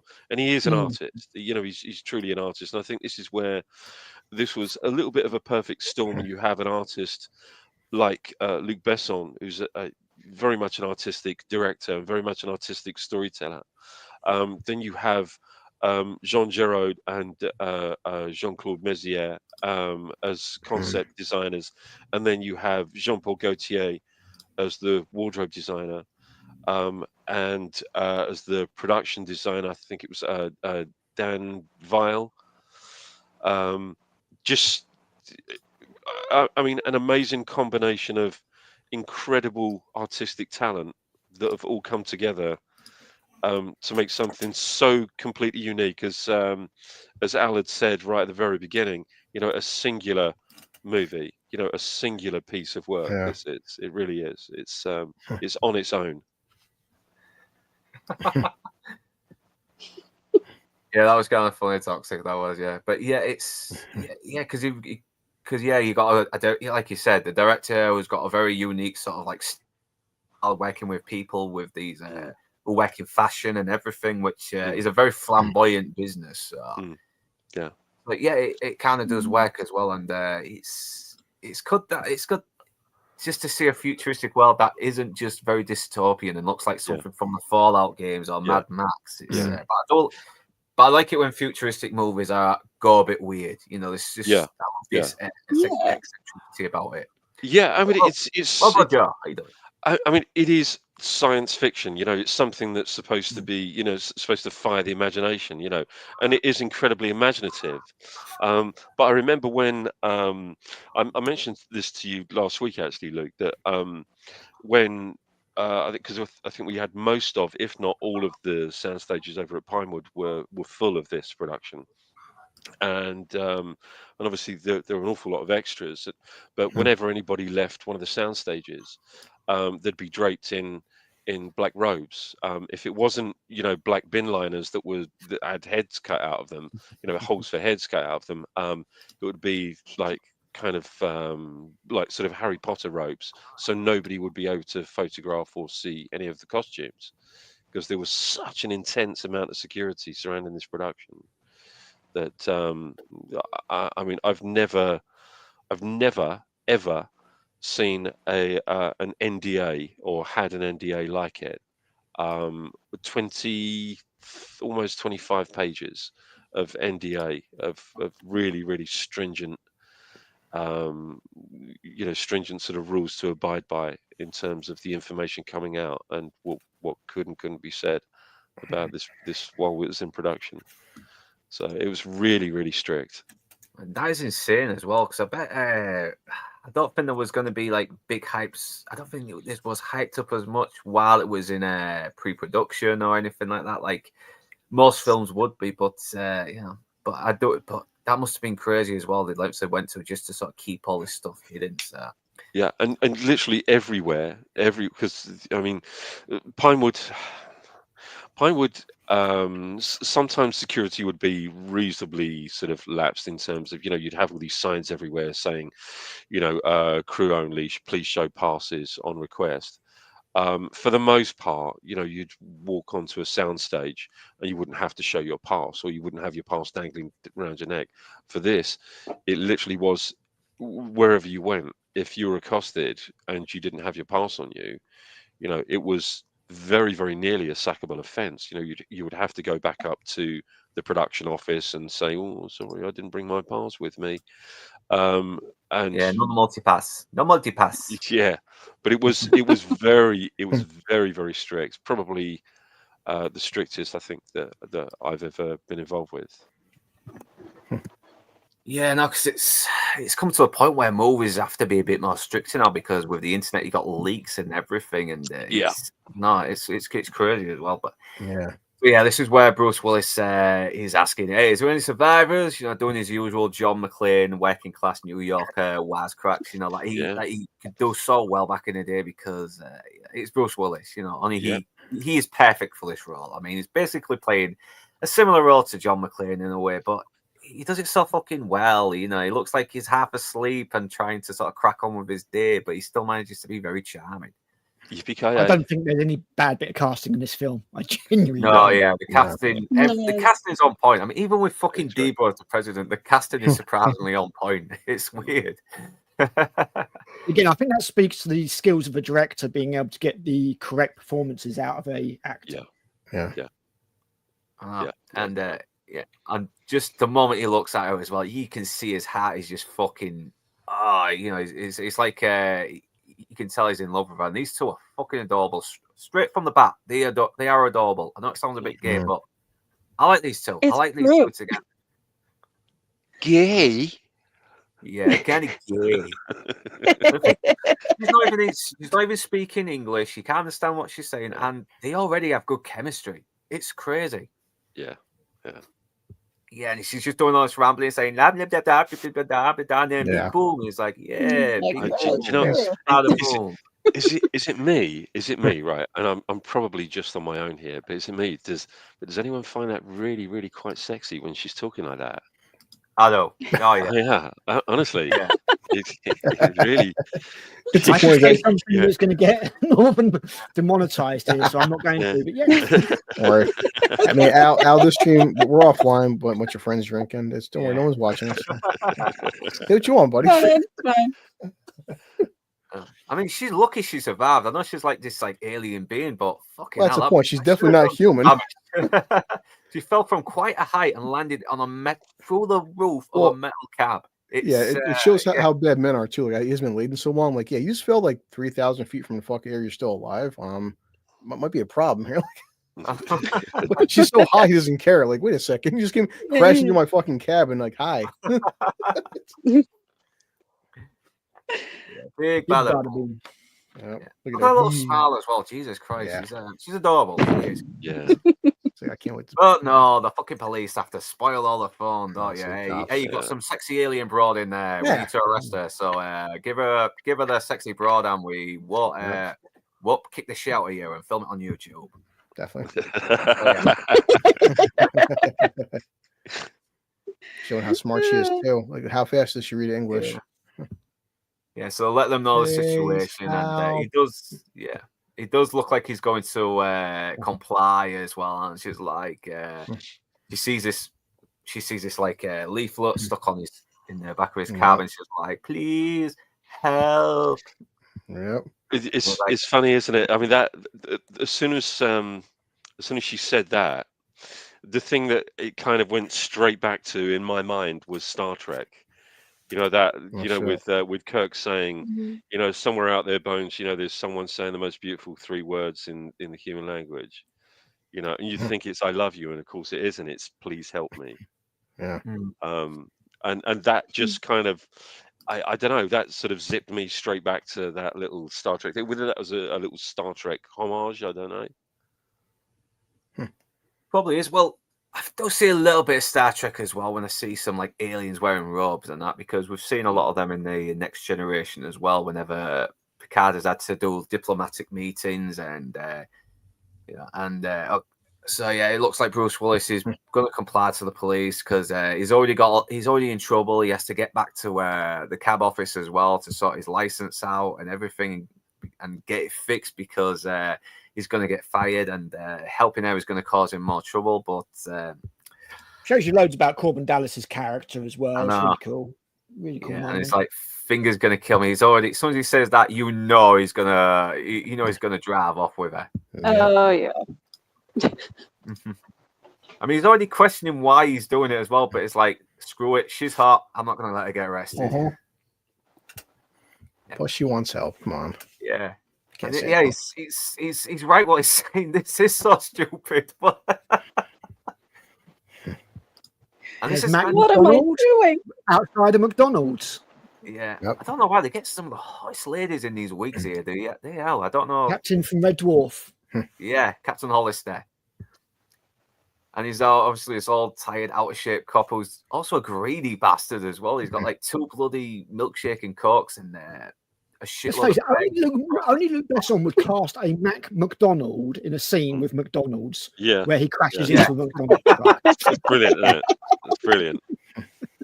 Just brilliant. And this is where we kind of get our first proper action scene as well. And it's a really cool like hover car chase, and it's exciting, and it's cheese. It's got like cheesy sort of tango soundtrack going on, but at the same time, it's fun, and it's got Bruce Willis making wisecracks as well, and it doesn't feel like it's diminishing the impact of the scene. It actually does feel like, no, this is what this character would say in this situation. It's probably something he's done whenever he was in combat, and if they don't chase you after a mile, they don't chase you, and then tons of these other police officers just show up. It's like message of McDonald's, man.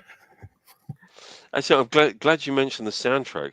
It's another one of Eric Serra's best soundtracks. I mean, I've never really been that much of a fan of Eric Serra.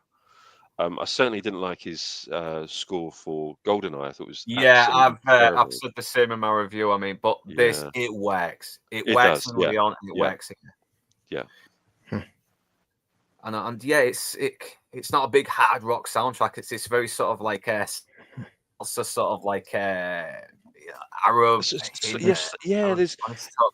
It is. It's a combination of sort of ethnic stuff with sort of industrial sound, and quite progressive, really. I don't know what he's done recently, but he had that period, didn't he, where he was everywhere. He was doing everything, particularly everything that Luc Besson directed. But yeah, I don't know what he's been up to lately, or if he's still around. I don't know. I know, because he does do a pretty good score for Lilo as well. You know, the music really does complement. Yeah, it's lovely. Yeah, yeah, well, and yeah, it's lovely. Really, Yeah. really quite beautiful. Yeah, I don't know what you did to piss these guys off, but they're really pissed off. God, you just love Bruce Willis, man. He can be so fucking. He was so charming as well. You know, I think that's why he was so appealing as well. Because because he wasn't like every other action guy. He had the everyman thing, and these once again the McDonald coppers crash into a McDonald's storage train, hover train thingy, and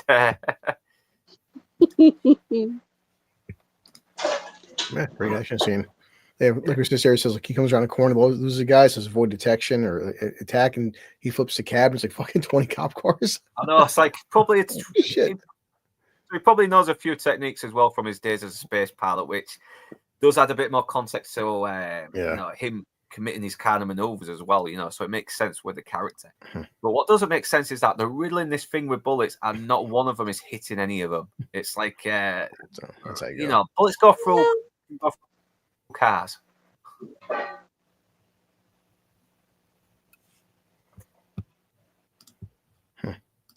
Yeah, thankfully he evades the bullets, and then you want to play soft, you want to play hard, we play hard. And then the John McClane coming out.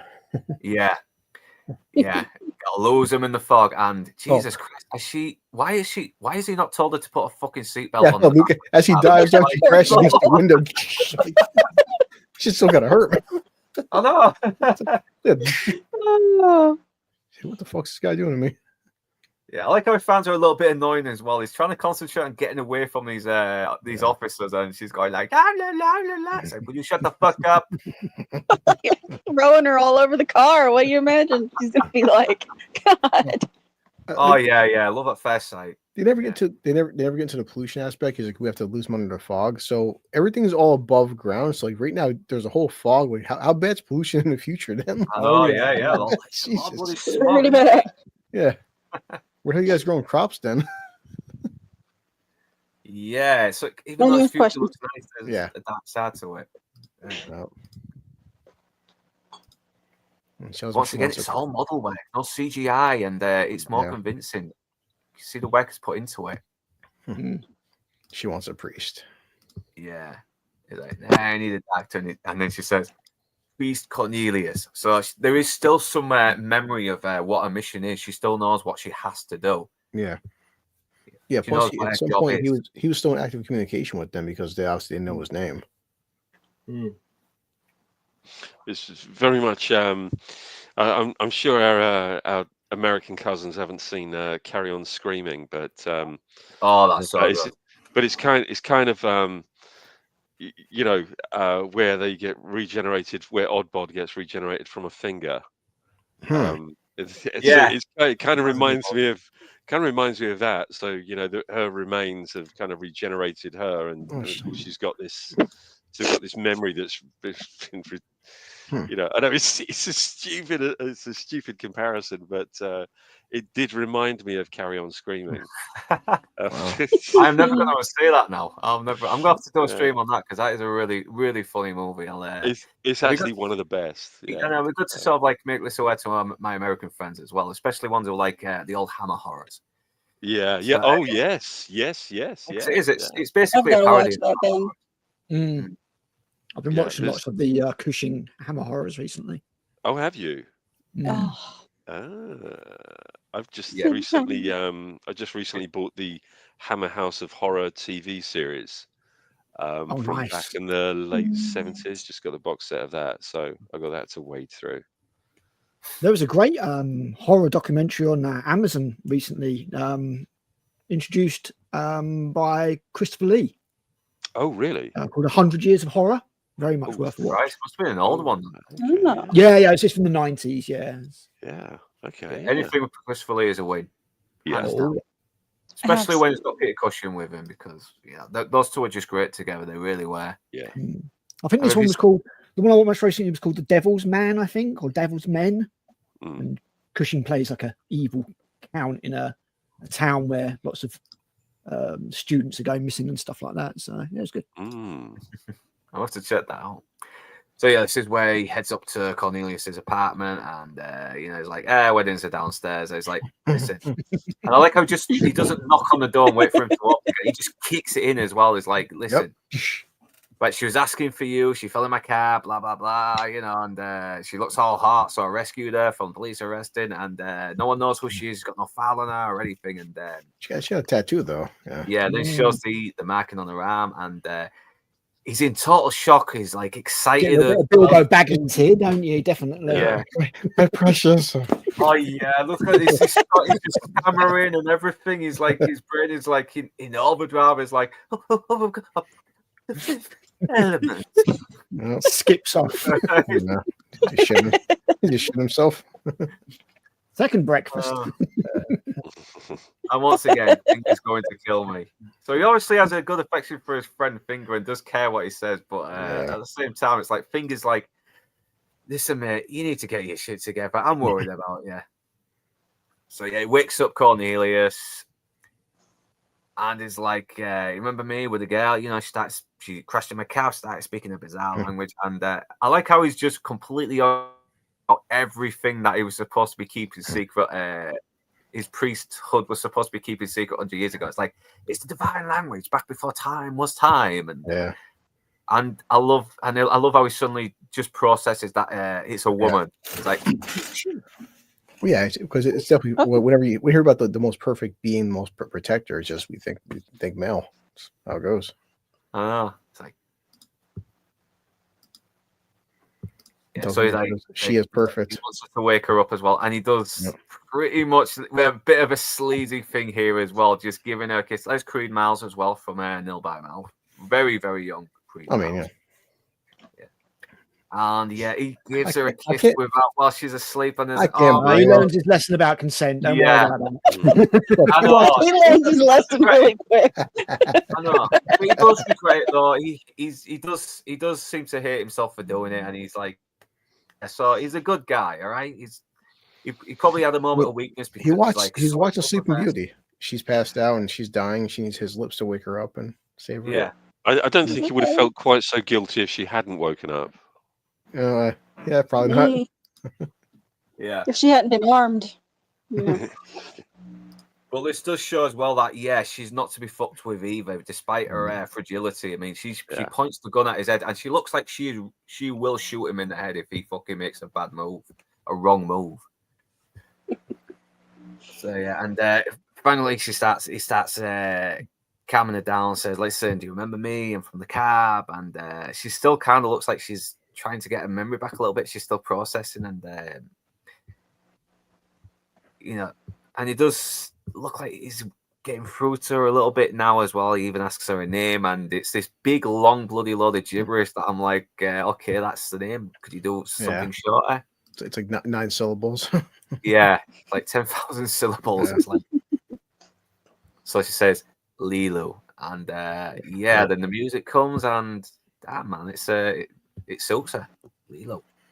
Yeah, the caption out it says Lilu Mana. The Caraba Lama Chichai Eco Dubai. What the fuck? Yeah. Who the hell was writing that? And I love how it just pops in with this robe that has the symbols on as well. Then she's she's kind of on guard a little bit as well. But when she sees the robe, she knows who it is. She feels relieved. She's and I love Chris Miles. Like, are you sure she's the supreme being? I was like, oh, absolutely. Like, come on, that's a supreme being to me.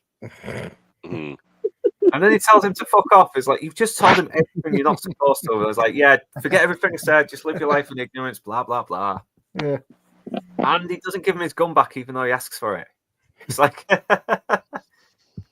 He's like, but before I go, what'd she say? when I tried to kiss her?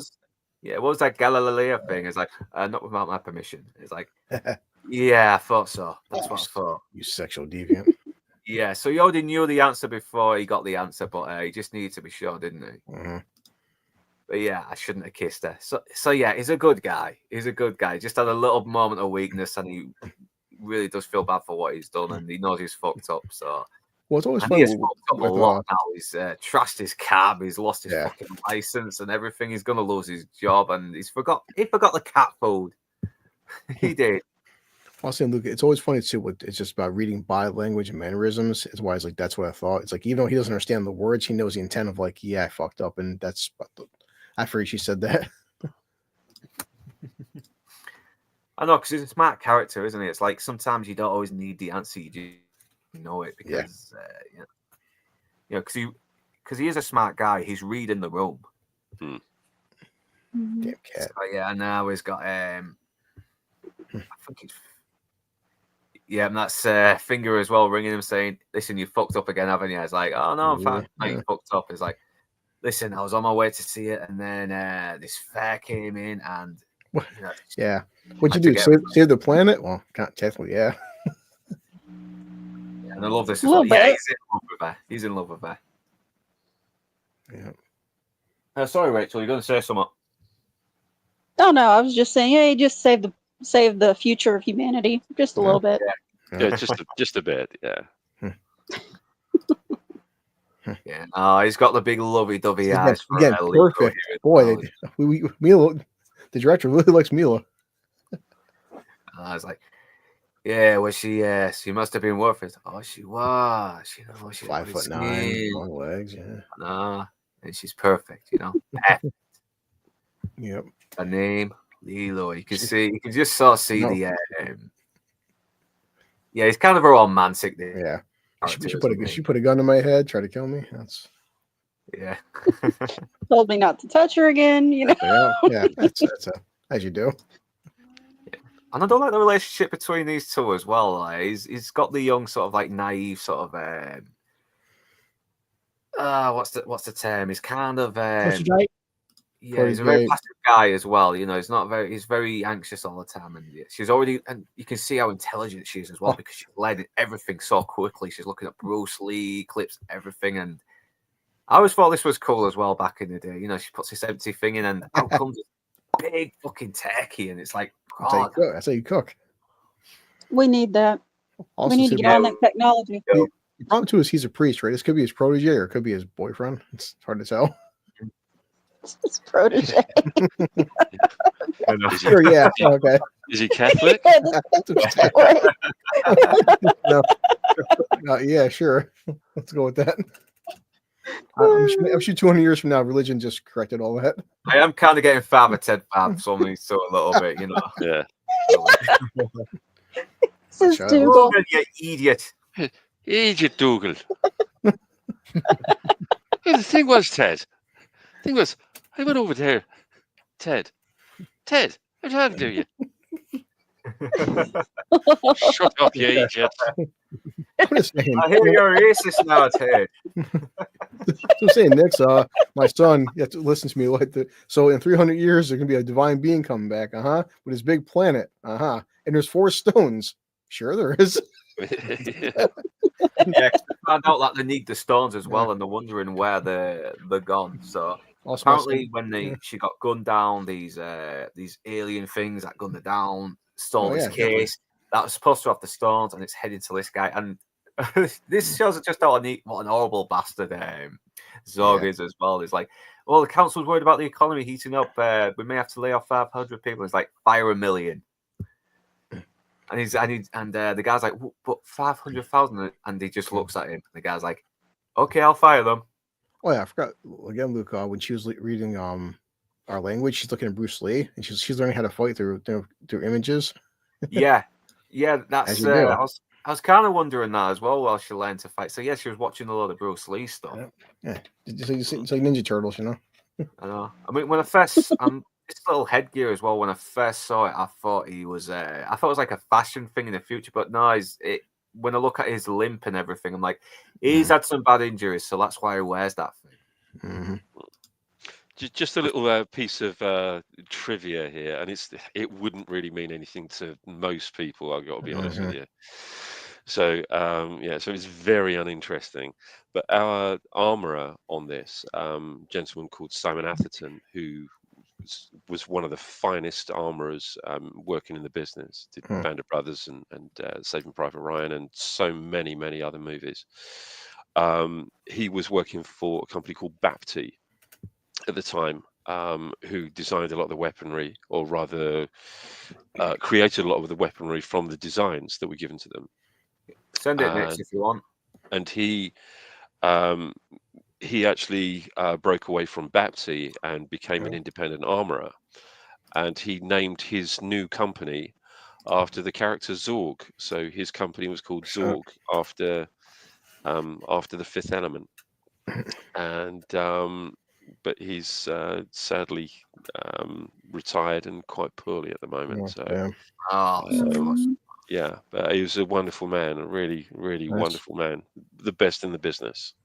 Yeah, it's fucking shit as well, and great people just can't do it anymore, because of health reasons. But it gets us all eventually. I mean, I was told a story. I was actually told a story about him not that long ago, and Steven Spielberg was looking for an armorer for Saving Private Ryan. And he contacted Simon Atherton, and he said, I really don't want to do it. I'm trying to get out of doing this movie for Steven Spielberg.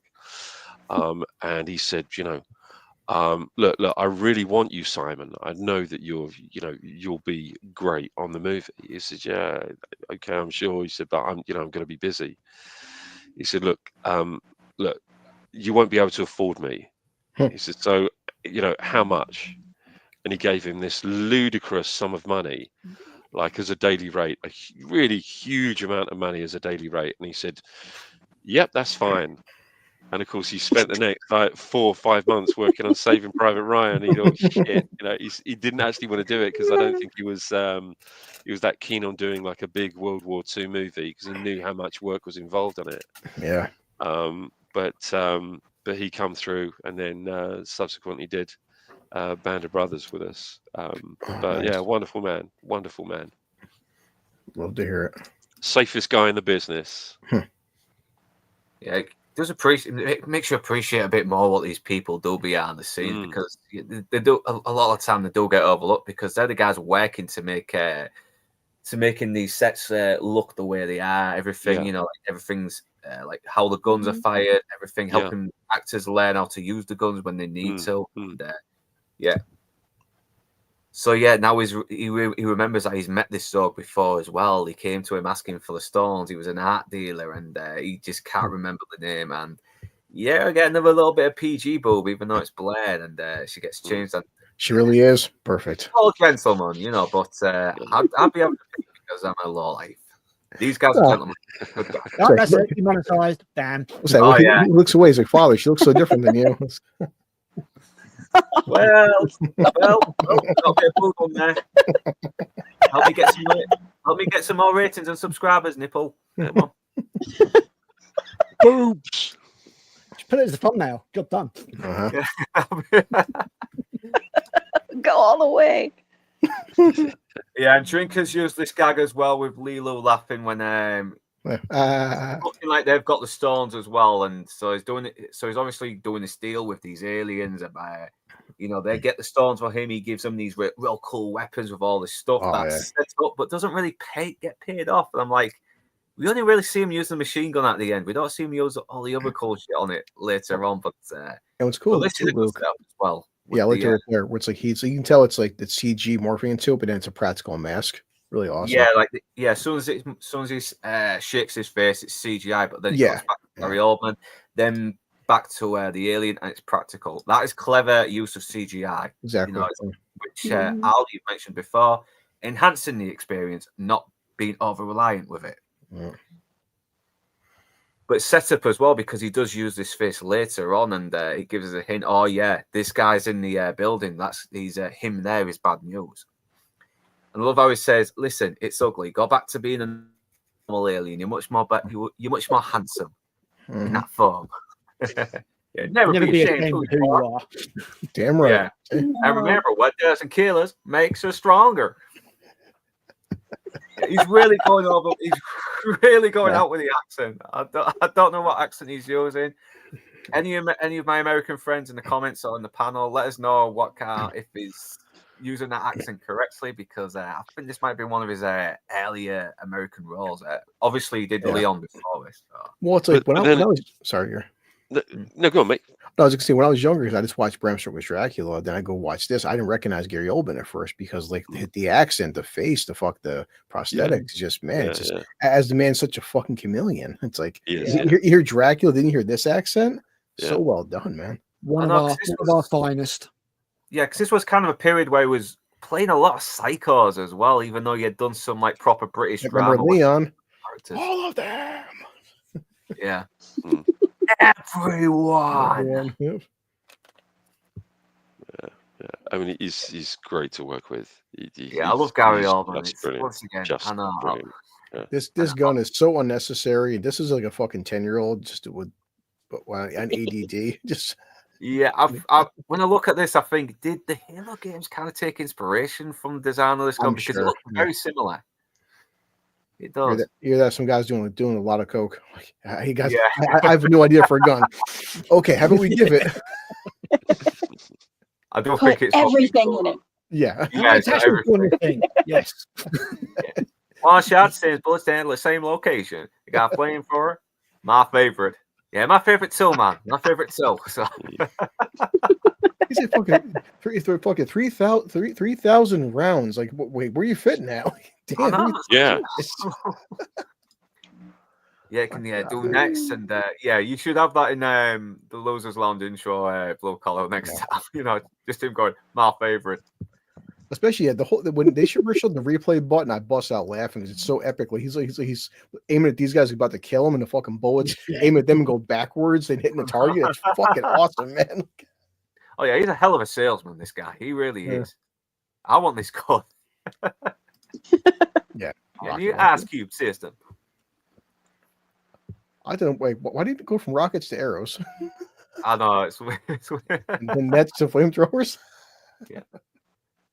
So it's just like get down to business. Like I got you the guns, you got the stones, and he opens it, and then it's like this case is empty. And it's like I love how I love that so and to the Cornelius saying, "What do you mean empty?" So they're basically having a very similar conversation here as well, and it's acting like Cornelius is responding to Zork here as well, in which it's kind of like cross-cutting. They use a gag very similar as well, where someone says something, then a character in another location kind of responds, but in a different context. Yeah, it's called cross-cutting.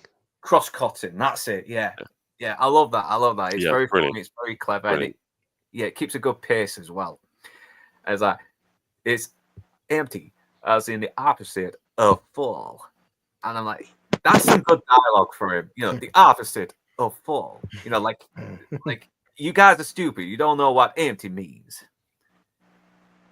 So they're kind of relieved as well because the stones are kept with someone else who can trust on another world. But they have to get to the other world so they can get the stones and then get Lilo in to be the fifth element and stop the dead planet from consuming everything. But now they know that the bad guys haven't got the stones, someone they trust has got it. So everything's hunky-dory so far. And now she's just looking for the address to where the person is, and looks like they found them. It's like dot. But the deal with Zog and the aliens are not doing well, and it's like, listen, you asked for a case, we done one. We risked our lives. We're soldiers, not warriors. It's like, yeah, but you can still count. See, look at my fingers. He slaps him too. 1, 2, 3, 4 stones. 0 stones, 0 crates. Love is out there. It's so fun. Oh my god. Like we should we risk our lives, win some compensation. Okay, I'll leave you one. Like, I'll all right, one crate. One crate as well. But this shows just how diabolical Gary Oldman is as well. Because speech right there. Yeah, they're merchants. They're not stone cold killers. They're good warriors, but they aren't very smart as well because they didn't ask what the red button was. If there's a red button on something, you never press it. That's been a rule ever since Goldfinger. Men in Black did it. Ren and Stimpy. Yeah. Well, like is a killer died in the wall. In the background, just before it happens, you got one that shoots themselves with the net. They're sort of looking at monkeys. There it is too. Hey, what's this? Yeah, you got the comical music going. dun, dun, I was dun, in fact, dun, you see like dun, you see like the little yellow rocket right there too. Just all the yeah. details. He's just scratching his head as well, like saying, "Red Ooh, button, what is red this? press." Yep. Yep, The press the boom, button. he pulls himself up, and Gary Oldman just acts real cool while his assistant just he flinches as well. Yep. All smoking. Yep. So yeah, we're back with Lilo as well, and I'm trying to remember now. So yeah, they need to find a way to get down to him, and then yeah, the assistant pops up as well, and they take him down to Zorg, so they can find out where the stones is, and he's like saying, "I don't know where it is, but even if I did, and even if I did, I wouldn't tell you." It's like, well, what's wrong with me? It's like, I'm trying to save life. You want to destroy. And he does kind of give this sort of philosophical monologue as well. Like, no, we need chaos. Chaos is what makes us life is worth living. I mean, and it's a good example with the glass as well. You know, the glass is empty, it's dull, monotonous, but smash it. All these robots have something to do, something to function with, something to live for. Mm. So yeah, you always got to love a villain monologuing chaos and justifying his actions and all that, blah blah blah. He's just got a great character, and I don't know how he was originally written in the script, but I have to believe that Gary Oldman just elevates it that little bit more. Yeah. You know, You can really see Gary Oldman is really putting his own stamp on this character because who knows? I think on paper this character is very generic, and Gary Oldman kind of sort of elevates it because you know that's what an actor needs to do. You know, if the character doesn't seem very fleshed out, you know, then get a really good actor who can really bring a lot of personality or something to it, some kind of depth to it. And I love how it's sort of like his philosophy is kind of contradicted here by this cherry, and you know, he starts choking on it. It's like, yeah. And the only thing that's reliable to help him is this little sort of like creature with a big long snout. I don't know what the hell it is, but it's adorable. That's my favorite in the whole film. Yeah. Favorite creature. Yeah, it's got this little adorable smile on it, like it's like a little like a weird mutated elephant or something, isn't it? Yeah, it's like a little elephant dog in a way. There's an innocence to it. And it's best of too, in his own twisted ways, like he thinks he's right, where he says, yeah, like engineers create stuff and they feed their kids, mommy and daddy, and they create jobs, and like, yes, it's like there is life and order from chaos. And he's like, yeah, but and then of course the irony, for all your technology, all your boasting, everything you have, your death is a fucking cherry. Yeah, I know. All about one cherry, and yeah, he saves his life. I mean, the easiest thing would have been to let him die, so it would cause less problems. But no, he's a priest, isn't he? He's a man of God. You know, he's like, because he's not going to let this guy die, no matter how evil he is. And even Zorg is kind of like, okay, you saved my life, so I will spare you for now. And I love when Cornelius is saying, "You're a monster," and even Zorg is like, "Yeah, I know." Yeah. He says it like he's sad, but very accepting of it. I just like the whole, like, instead of saying thank you, instead of any kind of gratitude, it's like, well, you saved my life.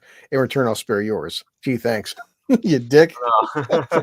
So yeah, I'll kill you later. Yeah. For now. Like, yeah, it kind of does humanize him a tiny bit. It's like that one little bit of empathy for a second. Yeah. The dead planet is just sucking up all the satellites now. Everything. Almost like it's making a phone call soon. Yeah. I had the cockroach too.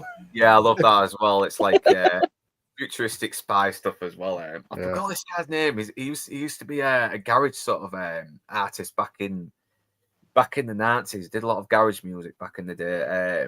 Oh fucking hell! It's been a long time.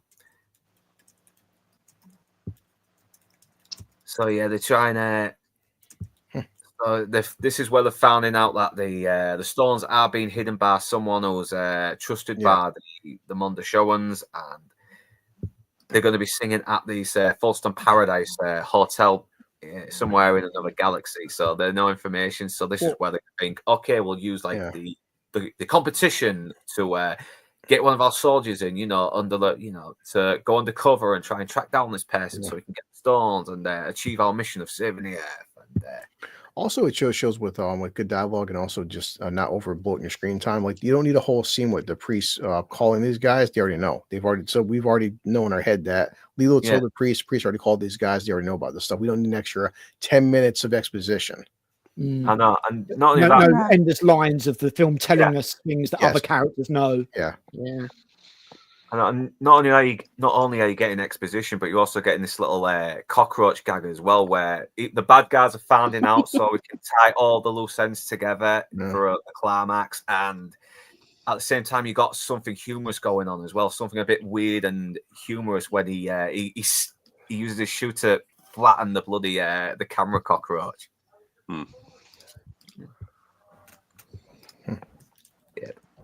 So now we're down, but now we're back to Corbin Dallas, who's lost his bloody gun now. He's lost his job now, and he knows he's lost his job, even though it's he's not been told yet. And he's got this takeaway guy as well, who's he's having this nice little one-to-one with, and he's like, "Listen, you got some mail. It could be very important. It could be good news." I was like, "Well, probably like the other times. I mean, the first was from my wife telling me she was leaving me, and the second one's from my lawyer telling me he was leaving me with my wife."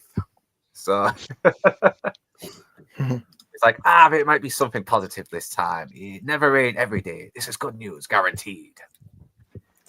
So he finally decides to open the mail. He's like, if it ends up, how about I open the mail and see if it's good news? Come on, let's bet lunch on it. And he's like, you're fired. Real happily as well before I realized what he said. His delivery is brilliant. You are fired. Great. I know, and it's like, oh, I'm sorry, that was bad. It's like, well, at least I won lunch, because I mean, take any win you can. Yeah. then you get the mother. Oh boy. Oh yeah, God, she is, and it's voiced by she's in Gremlins 2 as well. She's the redhead. She does this real good job doing this drawn in sort of like very clingy, really overprotective, sort of selfish mother as well as like it was like, oh, you're such a great child, I should never had you. Corbin, what are you doing? Your mother again? You don't call your mother back. I never should push you out. I know. Don't say your machine is broken again. They last 1,000 years. It's like, how do you know? And it seems just like, why are you taking me on this vacation with you? And it's like, oh my, why are you taking me on this vacation? It's like, what vacation? I've just lost my bloody job. I've crashed my cab. What are you talking about here? Oh, right there, Luke. I do it the fact. Imagine just being at home and open up your window and like some guy just like on a floating vehicle brings you dinner and just talking to the guy and he just goes away. Something cool about like that. That's like the ultimate delivery, a guy just has like a floating restaurant that comes to you. Yeah, I know. It's like, that'd be cool though as well. It depends on the guy who's serving me. Hopefully that person isn't an asshole. Yeah. Or wearing a Palestine badge anyway. But and he's like the only one who hasn't really heard about this trip, even though everyone's been going on the radio about it. So it goes to show he's not a guy who cares about what's on the radio. He's just a guy who's kind of just a very simple guy who's into simple things and working hard and always trying to be on the grind. And then he finally gets the tickets and it's like, okay, this is weird. And just as he gets the tickets, Brian James shows up and he's like, I'll call you back. And obviously there's history between these two as well that worked together in the past. Next 10 minutes or so are just pure comedy farce. Definitely. Right. It's so cool, like how he's like assertive but also polite at the same time. I know he already knows that he lost his job as well. He's like, I don't know about that. No. And I recognize this woman as well. She was in The Living Daylights as the woman who uses her boobs to distract the guy while they're sitting there. Yes, it was. Yeah. Yeah. When he goes, both should light up like Christmas tree. Solid distraction technique. Oh, sorry, what are you saying? Oh. Solid distraction technique. Oh yeah. Works every time. It's a small thing, he's got the also bridge on his nose from when Lilo fucking knocked him out. This is why you need more attractive women in MI6 instead of blue-haired land whales because they get the job done without any effort whatsoever. Just boobs, that's it. Just boobs. So yeah, this is where we had a whole found out- division that went out and sort of distracted and murdered Nazis for us. So yeah, Oh yeah. They used their sexuality on the Nazis. indeed. So this is where I found out, okay, so I won a competition and it's basically them hiring me to do a mission. And he's very skeptical about it because, you know, why? Why am I doing this as well? It's like... I text you messages. Yeah, it's like, might be important. So. I love the ridiculous Princess Leia side buns on her as well. I know, it's like, there's obviously some Star Wars in there as well. And I wonder if some of the prequels took inspiration from this as well. The look of the world seemed very familiar. Certainly, I would say the chase at the beginning of what's the really bad one? The Attack of the Clones. Oh yeah. Yeah, that Land chase through speeder this. chase Yeah. thing, yeah. Yeah. Yeah. Thankfully, the sand is only at the beginning and the end. So. So, you know, when Gary's like, well, the really bad one, I mean, which one? well, now we have to ask that. Yeah, now it's one of the They're of all the really bad. good Some of ones. the dialogue in that film is just, you just want to melt through the floor. I know now everyone's like really kissing the prequels ass a little bit. Listen, they were bad. It's just at least it was done. At least Lucas had a bit of a plan with it, and the sequels had no plan whatsoever. Sure. But right, moving on. Now they're Only two really creative good control. ones. That's all the prequels were. Yeah. So moving on, we do get a bit more exposition into his life as a space pilot. So he's obviously on a mission where he was the only one who survived and he was decorated. So that might sort of give more hints into why he's a little bit bit depressed as well, because he's probably he could be suffering some survivor's guilt. It's never really explained, but maybe that was the whole PTSD or something, maybe. Yeah. Quit 6 months ago, so you know. Bunch of reasons. Yeah, so and he's hiding it under a dark sense, a sarcastic. His life's all gone to hell. His wife's left him. You know, you can fill in the gaps. That's one of the great things about it. It's implicit, not explicit. Yeah. I know, but it's a good moment as well, and because once again they are playing this character very seriously. Yeah, just like I am not going. It's a boost. I look at I'm like, why not?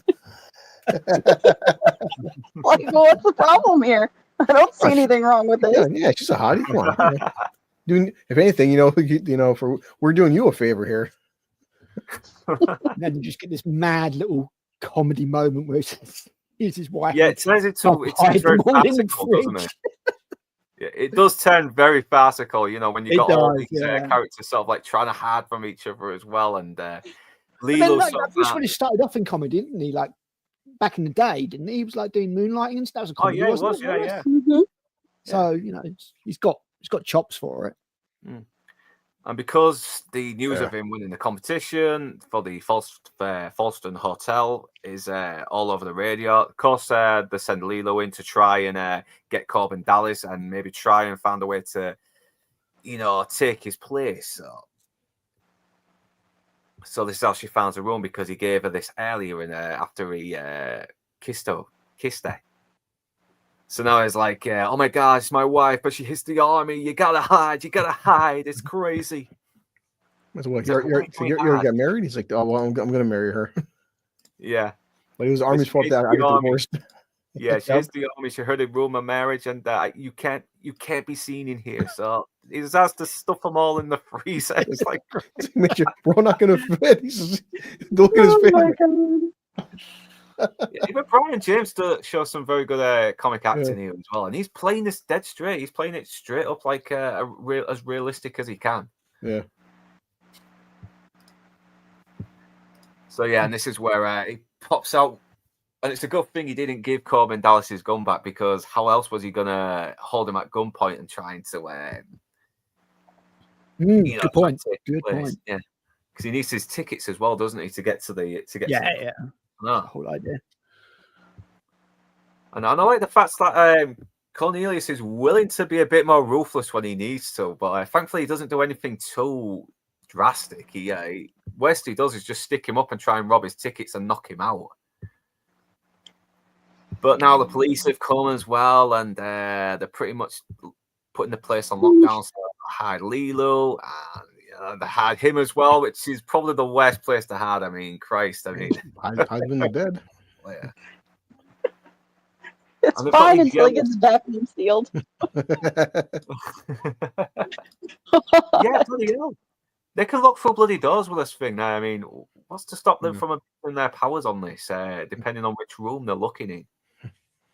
And every apartment has yellow circles on the wall. It's like they're ready for anyone in that building, that Like apartment your building, to cause a crime and be arrested. And it's like, identify yourself. Are you human? It's like, negative. I'm a meat popsicle. This poor guy. Yeah, and we do see him again later, but it's not the actual guy. And he looks like a fucking tweaker psycho. I mean, Again, very 2000 AD kind of Yeah. almost footsie kind of thing, you know. smoke you. Wrong answer. He's a. Yeah, you don't know what they did to him. Did they shoot him with something? Did they knock him out? It doesn't matter because you see him in the bag and it just makes it funnier. Tag him and tag him. Yeah. And they're all on the tick with Zog. So yeah, it looks like they got Corbin Dallas, but they haven't. They got the wrong person. So you got this. So once again, it's very farcical as well. There's a lot of misunderstandings, and Lilo was smart as well to put Corbin Dallas's name on that door. But no, the aliens want revenge as well. So and they got Corbin Dallas, and yeah, it's looking like he survived. So now we've got other enemies as well that want revenge. So it is kind of turned into a little bit of a screwball comedy in a way, like What's Up, Doc, where there's all these characters coming together for this one final climax, who all have different agendas affected by this one event. And it doesn't feel convoluted either. It didn't feel like, you got like 3 subplots. Like these aliens want revenge against Korg, but then Korg wants the stones, but then Lilo and Corbin are trying to get to the stones. Everyone's in a race for the stones at the same time. Yeah. I know. And it doesn't feel convoluted either. It actually does. It still feels focused because they remember the main focus is on Lilo and Corbin Dallas. Yeah. So it's a really good comparison to What's Up, Doc, actually.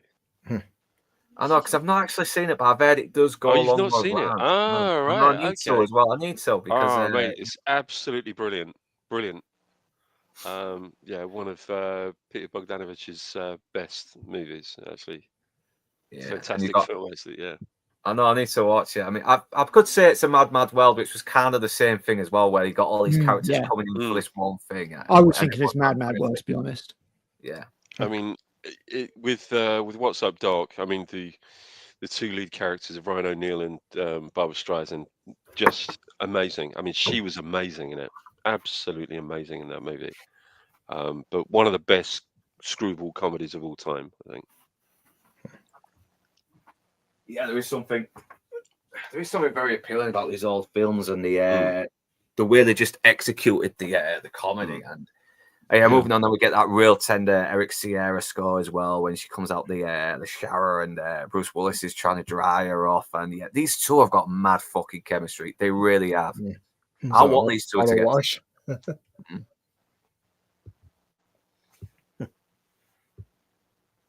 Yeah, now we realise he's wrapped up in plastic and suffocating. It's like, do you hear something? Just make that noise.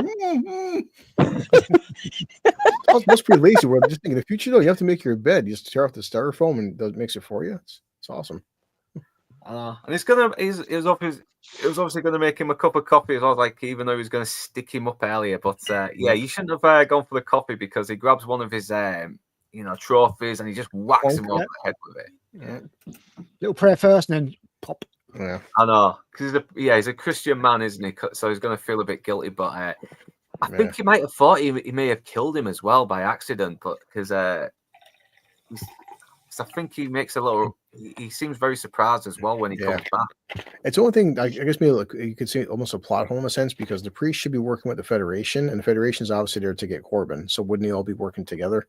I know. I mean, it would have made more sense if the president just said, "Listen, we'll work together on this because you know more about this than we can. You you've got the connections for it that can help us, and yeah, it makes a lot of sense. But yeah, the president doesn't because they all want the same thing. I mean, obviously Corbin's there to help. I mean, it's like he's basically knocking out Corbin like he's going to hinder the operation, but no, that you need Corbin. He's got the military experience. Yeah, exactly. And he was the only one to survive, so he's very good at staring death in the face, and he knows what he's doing. I know I'm not proud of what Cornelius does next is pretty damn dumb. Yeah. Well, this does give him motivation to actually take this mission seriously now. I mean, he wasn't keen on going back into being a soldier anymore. He was done with that, but now he's got a cause as well. He's got Lilu involved and everything, and the fact that she's going on, she's involved on this mission, involved in this mission means she's gonna get killed, and he's the only one who he thinks can maybe protect her, because she trusts him a lot more than these army dudes anyway. So yeah, it makes sense. I guess that what Bush was saying in the chat, the military doesn't know where Lilu is, but then that right there is kind of a plot hole in a sense, because how do they know where the stones were at unless Lilu and Cornelius told them where the stones were at?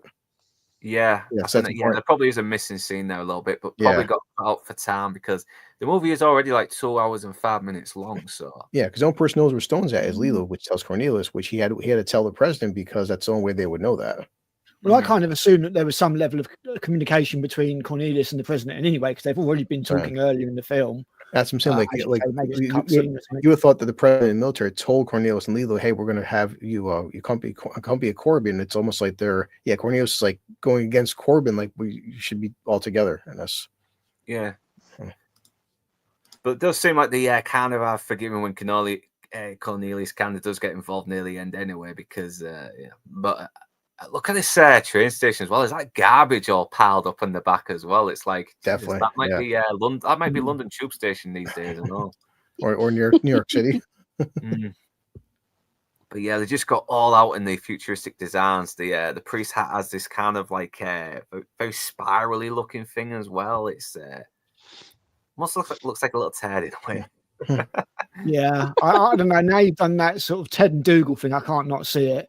Yeah, it really is Dougal. Oh, really? Yeah. Apparently, there was a scene where they were gonna have a load of striking refuse workers.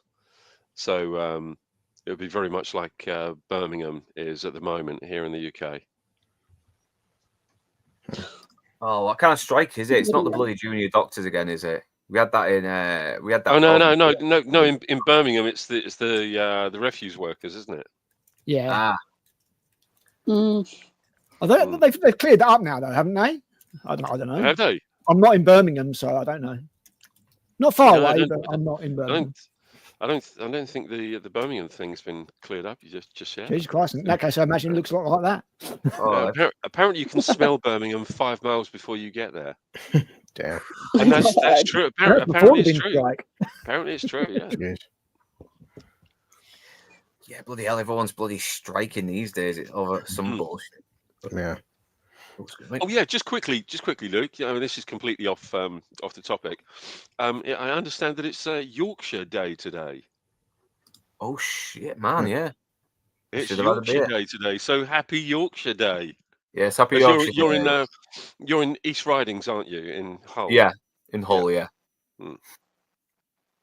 Yeah, everyone will probably getting drunk. I probably should as well. what do you do? I have a pint of Tetley's and a fucking Yorkshire pudding or something. No, you go for it. What you do is, and Luke will probably concur with this. What you do is you have a pint of Tetley's. You have a Yorkshire pudding in your back pocket, and then you take a stroll onto Ilkley Moor Bar Tat. Is that right, Luke? Yes, it's not a Yorkshire pudding unless it's covered in crap from your pocket. Oh my God. It must have pocket stuff. Yeah. Pocket lint. Oh yeah. It's like a big pocket's a big fucking bakery full of them. So yeah, it's well, yeah, obviously Cornelius has Creed Miles' character to be Corbin Dallas because he's younger as well, and he's like, I'm too old, and me being old might be more dangerous. Couldn't possibly think of somebody less qualified. Yeah, he's awkward, he's nervous. He'd get past the fucking kiosk. Once again, more very attractive women looking very good in these wigs. Keep that shot, because I'm sure Gary would know. Being whoever designed that costume, my God, I love it. It was wasn't it? I don't know who this woman is, but she is downright stunning. But yeah, so he's posing as Corbin Dallas. He's going all nervous, he's stammering, and then she's going like multi-pass. And luckily, Bruce And a Wayne meme was born. yeah. And a meme was born, Well, she does say too right there, like, sorry for the mess. So they do now. It's a massive garbage in the background. Yeah, no, it's like, what the hell, man? Thankfully, Corbin Dallas manages to come over saying, "Oh, so worried I wasn't gonna make it." It's like, we're going on vacation with my wife, love at first sight, blah, blah, blah. And yeah, Dallas. and she keeps going multi-pass. Yeah, she knows it's a multi-pass. We're in love. Cornelius getting drunk with the bartender. Yeah, he thinks his job's done now. It's like, all right, done what I have to do. The fate is in their hands now. I don't need to do anymore. I'm just hoping things turn out, and so I'm going to get drunk and. But again, a bit of foreshadowing, against what happens later as well. So it's quite. Yeah. Also, it's kind of scary because in the film, I've seen Tesla bots make already, and new bartender bots. Like this is gonna happen. Yeah. But I love how really affectionate he is towards Lilo in this scene as well. Like, I know she's strong, but there's a fragility to her, and she, you know what I'm saying? And the robot's like, no. And then, then Creed Miles comes back and is like, what are you doing? He's like, listen, Corbin Dallas took my place. I wasn't, I didn't know what to do. I thought he was going to kill me. And it's like, but this is not possible. And it's like, and the reason why I think he said this is not possible is he probably thought he might have killed him. And I don't know. He seems surprised that he's still alive. Yeah. Because we've seen these priests who are willing to kill people who get in the way of trying to stop the world getting saved. So yeah, I think he actually was willing to do it. So he tells him to look after the key, and I'm going to go to this hotel thing. Get Corbin Dallas and Lilo, and you stay here. So when we get the stones, we'll be able to contact you. So. And yeah, this Stoner guy is back, except it's not him; it's an alien taking his form, and he doesn't seem to be doing a very good job because the other alien is doing a much better job of taking the form of this woman because he's got the woman voice down to a T. Yeah, I'll be 1 minute. We'll be right back. I know. Look, you'd think that guy's an alien. Well, plus she scans him too. Yeah, there. Yeah.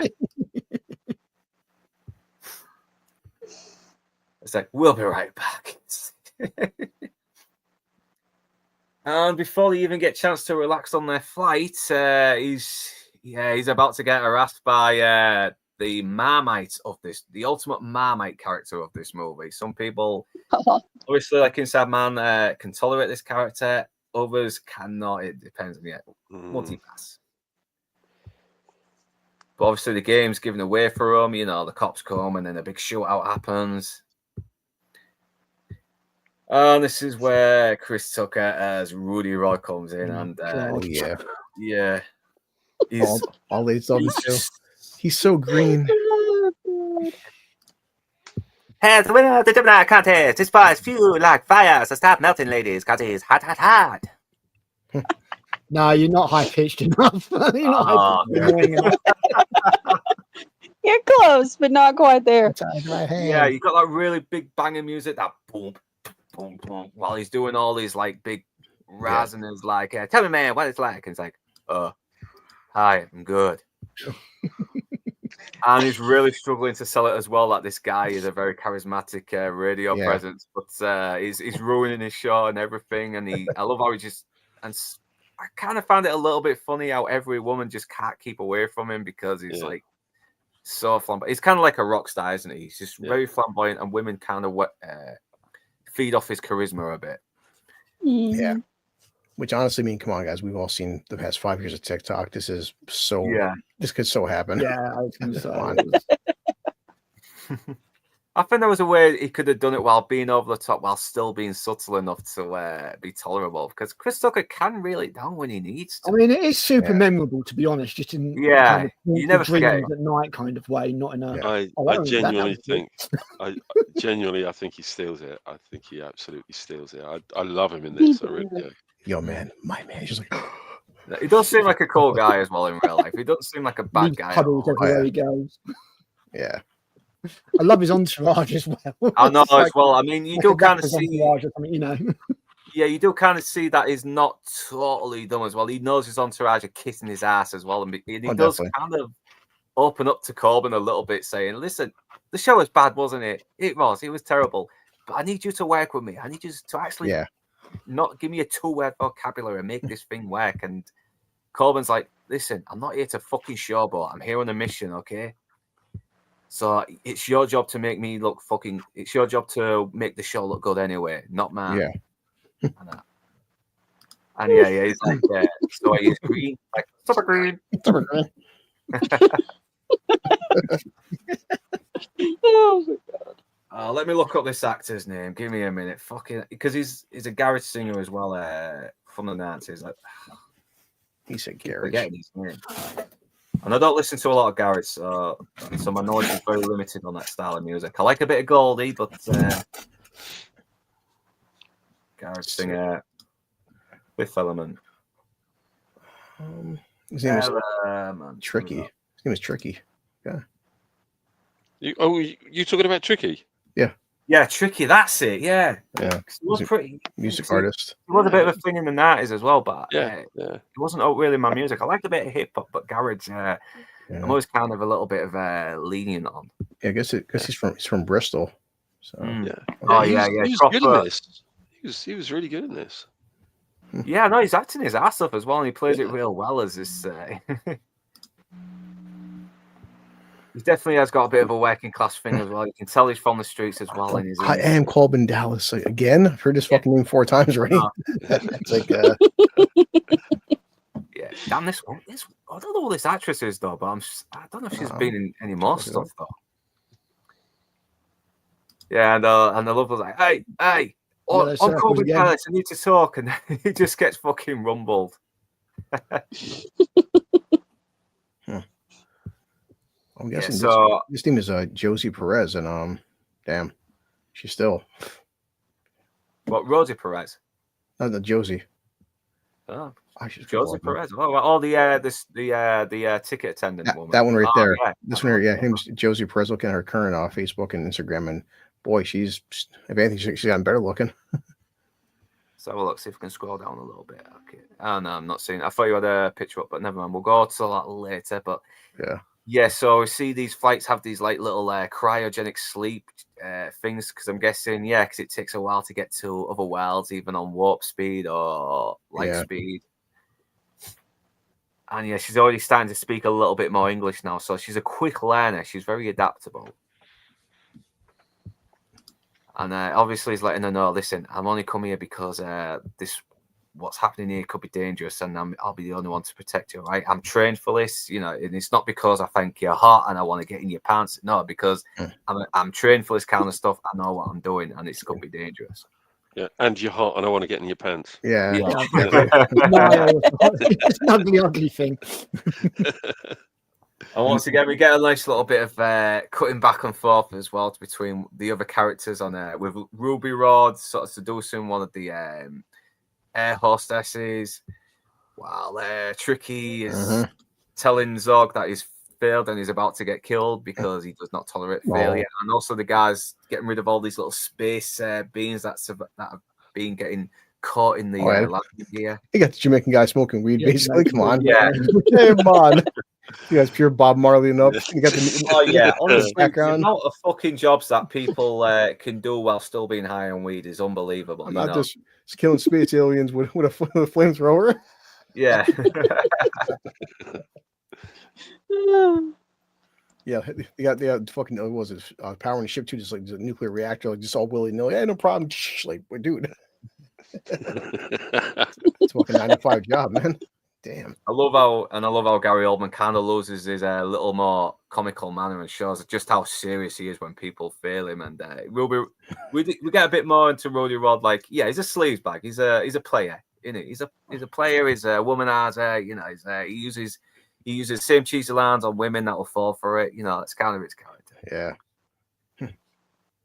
And I don't like how Cornelius is very resourceful as well. He's really determined. He's looking for anywhere to hide, and he will put up with the discomfort. Mr. I don't want one position. I want all positions. Yeah, nah. And I just love the cross-cutting as well to the air hostess having an orgasm while the ship's launches while And Gary Chicky gets Oldman makes blown a up. great Bond villain, wouldn't he? Why hasn't Gary Oldman been a Bond villain? I mean, Perfect. Come on. I know, Christ. Yeah, he should be. He should be. He would have been a good Blofeld, probably. Yep. Yeah, it's very funny. It's very funny, very humorous. You get some really good little visuals here as well. Matte paintings, model work, and we see more of the dead planet as well. And this is where somehow it manages to communicate with Gary Oldman's character.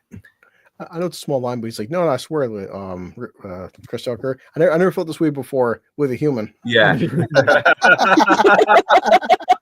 I can't believe I missed that. I just watched it earlier and I can't believe I missed it. So by you man whore.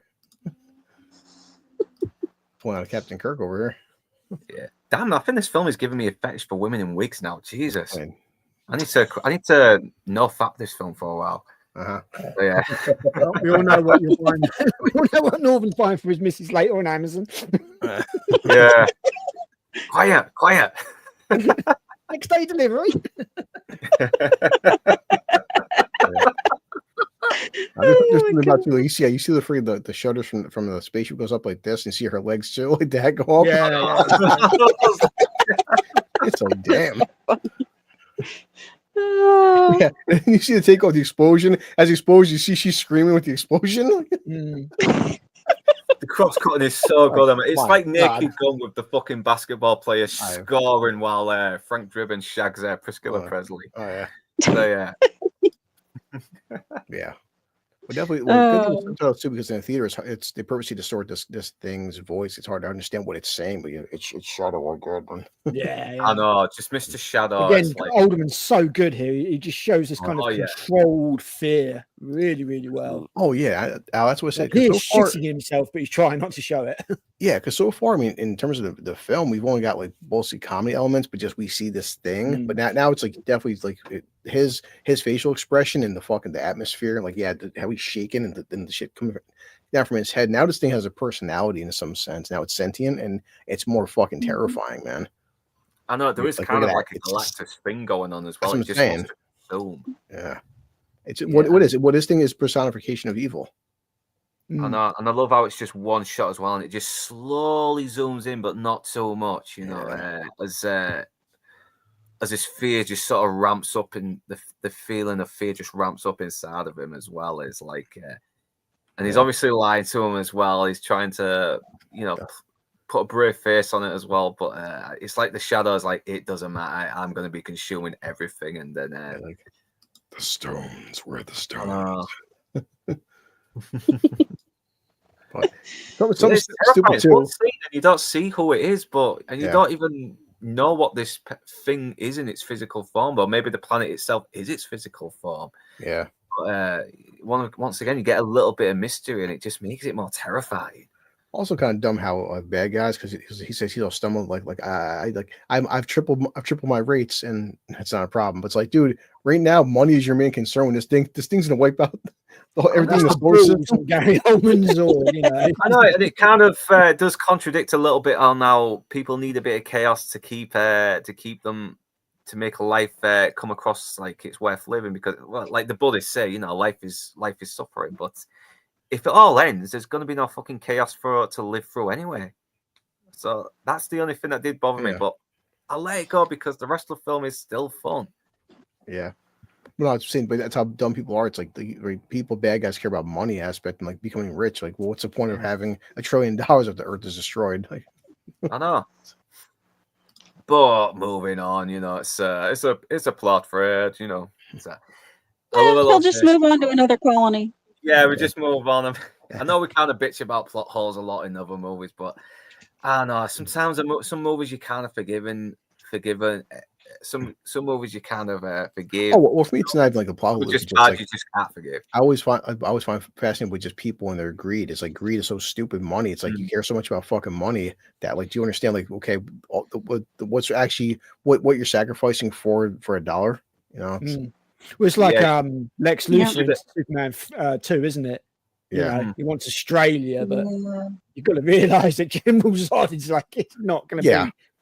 It's like, yeah, your dumbass wants Australia, and you have these three beings that are gonna rule the entire planet, so you can get a piece of property, douchebag. Like, I know. I can sort of believe Lex Luthor would, because he does come across arrogant enough to do something like that. His character. I'm the same. People know when he agreed. I mean, I've said how many times, like, once any of us, I don't know a single friend right now, I can give $100 million and they could spend it. But then people that are worth 100 million, well, I could be worth 200 million. I'm worth 200 million. I could be worth 500 million. Like, when's it stop, man? Yeah. Yeah, it's like enough is never enough. No, truly. Well, history's replete of people who've won the lottery and then had nothing 3 years later, kind of thing. You know what I mean? It's, yeah, you should look up Mikey Cowell. I mean, this guy had That's everything. him, yeah. He was a drug dealer and everything. It's like, I kind of admire him, but at the same time, I kind of pity him as well. It's you should really look up his story. It's very fascinating. They should do a movie on him, because it'd be a very good study of human failure with when they have everything and then suddenly throw it all away. But this scene as well, where Lilo's going through, I mean, God, the look on her face as well. She's just enjoying every single moment. She's just soaking up all the atmosphere, and it's a nice place. It's pretty beautiful as well. He falls out. And I love how the guys don't even try to arrest him. You've just stored away on a flight illegally. We should be having you in handcuffs and returning you back to your last location. Yeah. And isn't it weird how this film is probably one of the most racially diverse I have ever seen? Oh, it's incredibly. It's never once made to be a big thing or comedy. No. You know, we've had blacks, we've had Asians, we've had white, we've had every single kind of person, and it's just not a thing. Yeah, it's immaterial. It's irrelevant. It makes no it makes no points of it. It makes no messaging of it. And I think that's a really valid thing to bring up in this. Given the way things are that we're looking at right now, no, because it shouldn't be an issue, considering like you have blue aliens in this movie. You're traveling to different planets, like. Once you encounter aliens, I'm pretty sure that race doesn't matter anymore. Well, this was the whole idea with Star Wars. That was the whole idea behind Star Wars. Was that the idea of racism was just gone. And again, the same with Star Trek. Yeah. Racism is no longer a thing because we found something more different than us. So, that's where the next level of the kind of any kind of xenophobia might go to. And it's a lesson that just current Star Trek can't seem to learn to save its life. Not that I particularly like doing that kind of show, the name Star Trek at the moment, because it doesn't deserve it, but it's just gone backwards. It's gone so backwards. Yeah, because it's written by people who have never really properly sat down and watched it to try to understand it, and what it was about, what Gene Roddenberry was trying to get at. And it certainly seems like it. I watched an trailer for that new Star Trek Academy thing, and I have recorded a video on it, but I'm not sure if I can release it. I'm really not very polite about it at all. Oh, no.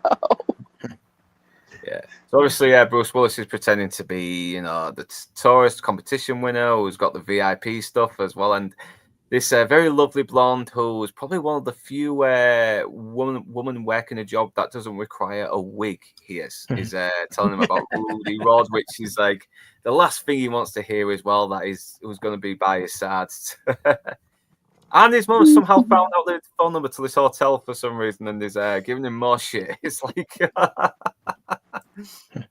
there is no escape. Yeah. And then we get this mysterious Becca-looking woman here as well, and thank God she's like some alien opera singer and not what the usual kind of Becca's. Great cameo. Oh boy. Yeah. What are you referring to there? Lee Evans as well. Lee Evans, yeah, man. Yeah. Might be the only time I've ever seen him when he's not profusely sweating. Fucking something about Mary there. I love her, man. Yeah. On her pizza boy. Yeah, not a fan of Lee Evans myself, but What, as a comedian or as an actor or both? The other one, Mm-hmm. the as a human being, I think Jesus. is. Oh, Yeah. damn. Jesus. Ew. Bad? Is he bad? No, he's a piece of shit. Is what he's saying. Just being very There's a polite about story it. here, But you know? Yeah, Yeah. isn't it difficult to be very, very diplomatic sometimes? Yeah. Yeah, I think as a person, I think is what I'm not particularly keen on. You know, I'm sure some people do find and have found him very funny, and I'm sure his mother loves him dearly. But Maybe his cat. yeah, but, yeah, a little bit like James Corden. Yeah, I can totally believe that, though. I can Yeah, that totally would believe surprise me, that. to be fair. Yeah, Yeah. I mean, it's only a little cameo, but every bloody actor in here, small role, everything just seems to sell it. I mean, yeah. I mean, we've got some very androgynous women as well, and it's not really called to attention either, like you said, you know, with the race. You know, it's, Yeah. It all fits. I mean, It let's does, face it, Jean-Paul Gaultier is not the most masculine man on the planet. Mm. You know, so Yeah. it's just this otherworldliness that just all the design just works. really It does. all works Yeah, it does. perfectly to just seamlessly create this universe. It's, you know, it is, and that's a good. I think that's the word I would use. It's all seamless. Everything fits. Nothing seems out of place. Even Ruby Rod, as much as it's like nails on a chalkboard to me, kind of fits the extravagant, over the top nature of everything. It's you know, like this part of the film itself is almost like Art Deco and stuff like that, and you've got the opulence, of the upper classes, and it does so much, this film, so well, on top of all the other cool things that it does. Yeah. I do actually find Chris Tucker very funny in this scene as well, when he's still trying to get Corbin Dallas to make his show look good, and he still uses the two-word vocabulary, and he's got this facial expression like he wants to punch him, which did actually make part of the film that convinced me that if there was a remake, Ruby Rod would be played by 100% by whoever won RuPaul's Drag Race last. Yeah. Oh yeah. It would be a drag queen, 100%. Yeah, whoever isn't being arrested for any inappropriate pictures just yet. Yeah, the one who hasn't been, who has not yet been arrested for, I can tell you, man, I've never watched it. I can tell you, it's not my bag at all. But yeah, I don't like. Let's do it would be. You know, it would be. Yeah. No, I don't like him. He definitely does come across creepy. I do. This guy though is Roy Von Baker. He's only just a small role, and all he is just this guy who can't hear anything, and he kind of makes things a little bit worse for a situation, but he's very endearing for some reason. I don't know why. You know, I know it's a look on his face. I know it's a small thing too, but like as Ruby's walking around with Corbin, he's like, "Hey, here's people here. Is like here's the emperor of this one planet, and here's the other spot." And he's like, "Yeah." He's like, her daughter. She recently confessed to me. He's like, "I got her recording. Press the button. She's moaning." Yeah, that was. Yeah, like, she's got a talented voice. So look, I got a copy of it. Piece of shit. I think this might be Chris Tucker at his funniest in this scene. It really is. Look, it's like, how you feeling? He's like, thrilled. And he's got that look on his face like he just motherfucker. And then this guy comes back and it's like, oh shit, we saw him earlier. This is not good. Champagne. Yeah, so now we're getting ready.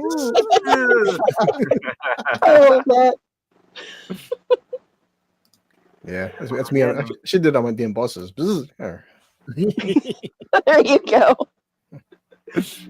Yeah, I will say though, even though I've mentioned the model work and everything, the makeup is fantastic. Oh, her makeup job is it's an old chum of mine, Nick Dadman.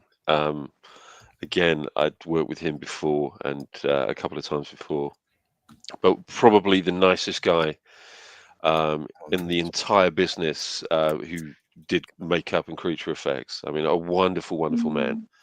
I mean, he did. I think he kind of did some of the Empire Strikes Back stuff. I know he did Return of the Jedi. Alien 3 was another one. He did a very small prosthetic in Alien 3, but he called me in to do something on a movie that basically got abandoned. Oh shit. Over at Pinewood. It's a big production of Phantom of the Opera. This was with Michael Crawford at the time, back in 1990. So I was over there, and me and him were sort of going through various makeups for the actors and everything. And he said, so I just got a phone call for you. So he said, someone wants to see you. So he's kind of led me over to this one particular stage, and we've gone upstairs and into this workshop. And there I was in the Alien 3 creature shop. Yeah. And just spent the next 6 weeks sort of in the Alien 3 creature shop, sorting out the monsters and bits and pieces in that. So, but he's a lovely guy. He's a smashing bloke. Really, really amazing guy. An absolute genius. And this is quite a funny film for me because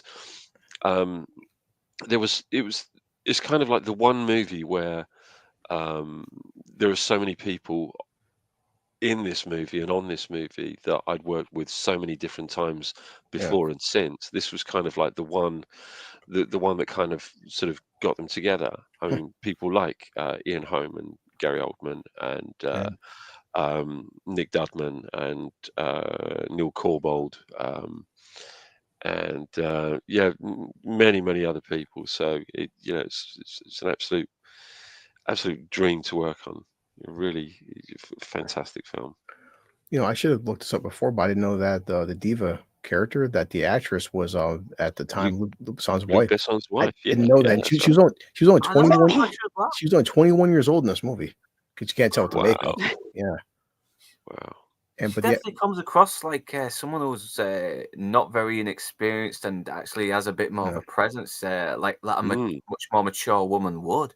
Yeah. Well, apparently, so I guess the actress, but then the singer is an Albanian opera singer. So it is lip syncing in a sense because the singing voice is different than the actress in the costume.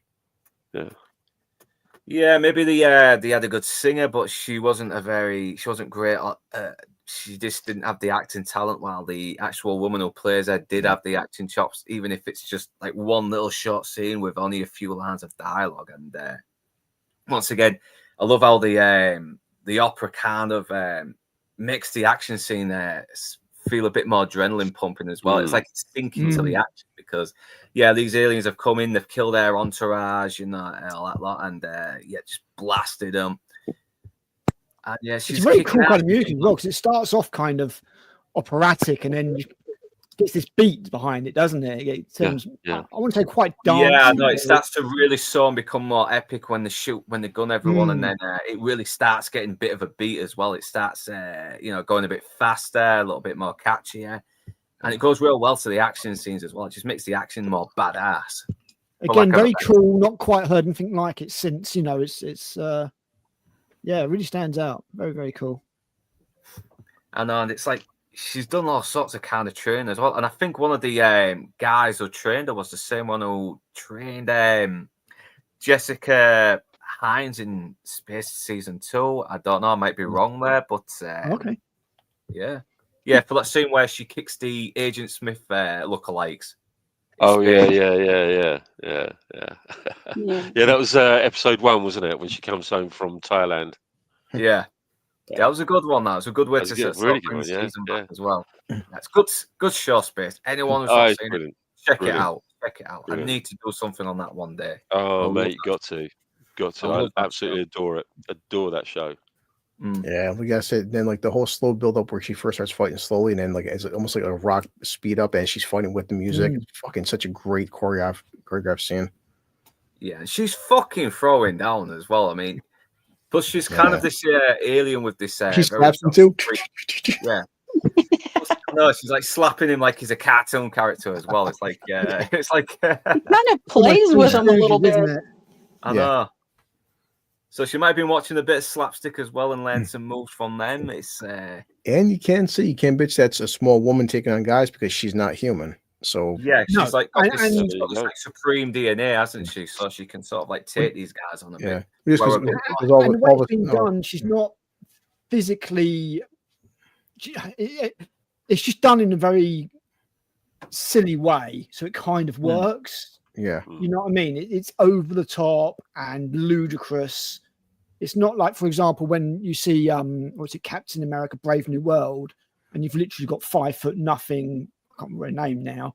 You know, vaulting around and lifting up 250-pound men. You know, and she's nailing it at the end of the day. So you know, the rules are out the window, so it makes sense. Yeah. And like Nick says, it's such a great marriage of visuals and music again.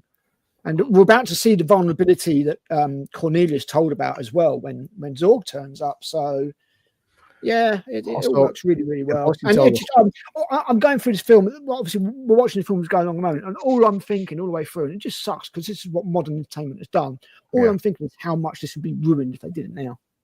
Oh yeah, it's so depressing.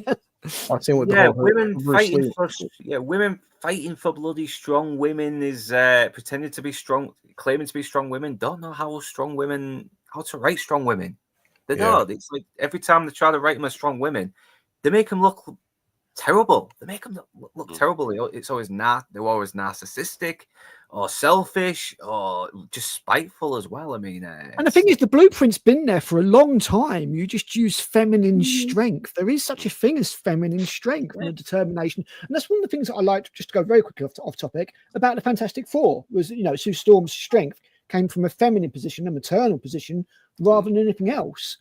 You know, she wasn't going around wrecking dudes. Or she held up Galactus or whatever, you know, that pushed him through the portal or whatever. But it's just the blueprint has been there, and it's just been ignored in what I see as just a complete assault on femininity from all sides.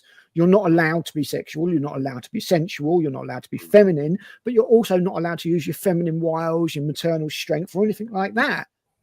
It's just, utterly depressing. And even though there's nothing overtly sexual about Lilu in this film, she's still very feminine.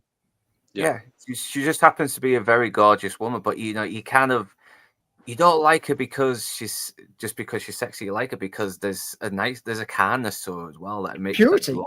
It's a purity is the term. And yeah, again, that makes her a very feminine character, even when she is beating, you know, these aliens up and everything. We're about to see the vulnerability when she has to escape Zorg. So, you know, it's not like she's indestructible or anything like that. You know, she's about to have a really bad time. I know. And as soon as Gary Oldman comes, you know, she has to fucking run because she's tough, but she can't fucking outpower bullets, can she? So obviously they're storming the whole place as well. They're pretty much holding a siege on everyone. They're holding everyone hostage, and it's like, oh my god, they got these aliens coming in, and they're big and they're ugly and they smell, and I'm scared, man. And yeah, she gets caught in the crossfire and she falls down. Luke, you missed the line. Probably one of the funniest line in the film. He shuts it. What happened? It was an ambush. Yeah, she shot 20 guys. Like it was one little girl. Like, yeah. So now it's looking like Zorgo's got the crate. So he sets a timer for 19 minutes. Yeah. Obviously, the president and his soldiers have been listening in, and they're not very happy with how things are going down. And now he's talking to the opera singer, and it seems like she already knows about Lilu and who she is, and she's like, she's actually very fragile. She needs your help and your love because, you know, power of love. And there's nothing wrong with a love story, and Disney needs to learn that again. Yeah, I can't. Sometimes the power of love can be a cheesy sort of like cop out, but I think here it's done really well. Yeah. I think it's something that everybody can identify with, and there's not that many things that are universal, but love is. Everybody has loved or have been loved by somebody at some point, so therefore it's something that everybody can identify with. And the fact that they took the love story out of things like Snow White, and they tried to take it out of the bloody Little Mermaid and replace it with this, you know, female empowerment, I'm going to be a strong leader bollocks. Well, you're making it less identifiable and therefore you're making it less relatable, and therefore you are going to see a reduction in box office because a love story is something that everybody can get behind. Look, I mean, the fact of the matter is that we go to the cinema, we watch movies to be emotionally affected, whether that's going to be, something that's going to give us belly laughs, something that's going to frighten our socks off, or something that's going to make us weep, or something that's going to make us feel all soft and fuzzy inside because it's a love story, right? So we go to the cinema, we watch movies to be pricked emotionally. We need that. We desire that in our entertainment, whether it's whichever art form it is. And when you start to remove those things, you're left with just a shell. And there are very few, and this is where I absolutely agree with you, Al, here. I think there are very few people that can actually write love stories, that can write love into a story, because they don't know how to write sincerity. And the reason they don't know how to write sincerity is because they don't have or have never had a life. They have never lived. And these are people that are commissioned because they are either one of a diverse group, or they are cheap. And that's why we don't have sincerity written into any form of love story, or sincerity written into stories anymore. Because people don't have a life that they've led. If you're going to write something, you have to have led a life, because all of that bleeds out onto a page, whether it's in a book or whether it's in a screenplay. And it's the same with an actual director. If he's directing something that that he or she has written themselves, has penned themselves, so that's going to come out in the movie. But somebody who hasn't lived, that's why we get empty-headed, empty movies. Yeah, emotionally devoid of anything meaningful. Completely. Give me sincerity any day of the week. Yeah, completely hollow experiences. That's what we're being given, because that's the lives that these writers, alleged writers, are leading.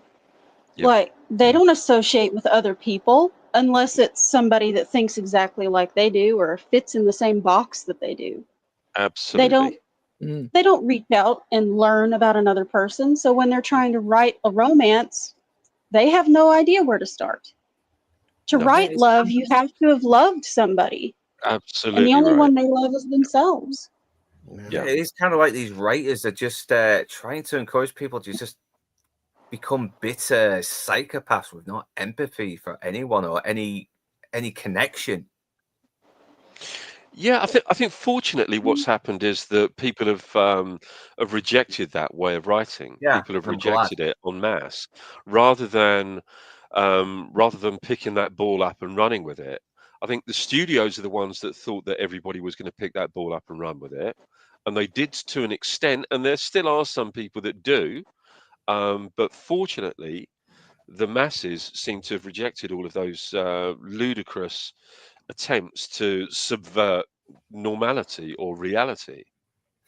Oh yeah, because these people are so removed from normal people, and the average man goes through a lot more crap than the guy who's got the millions, who's working in Hollywood, because they're the ones going through a struggle every day. That's why their lives are a lot more meaningful, because struggle is what gives your life meaning. Yeah.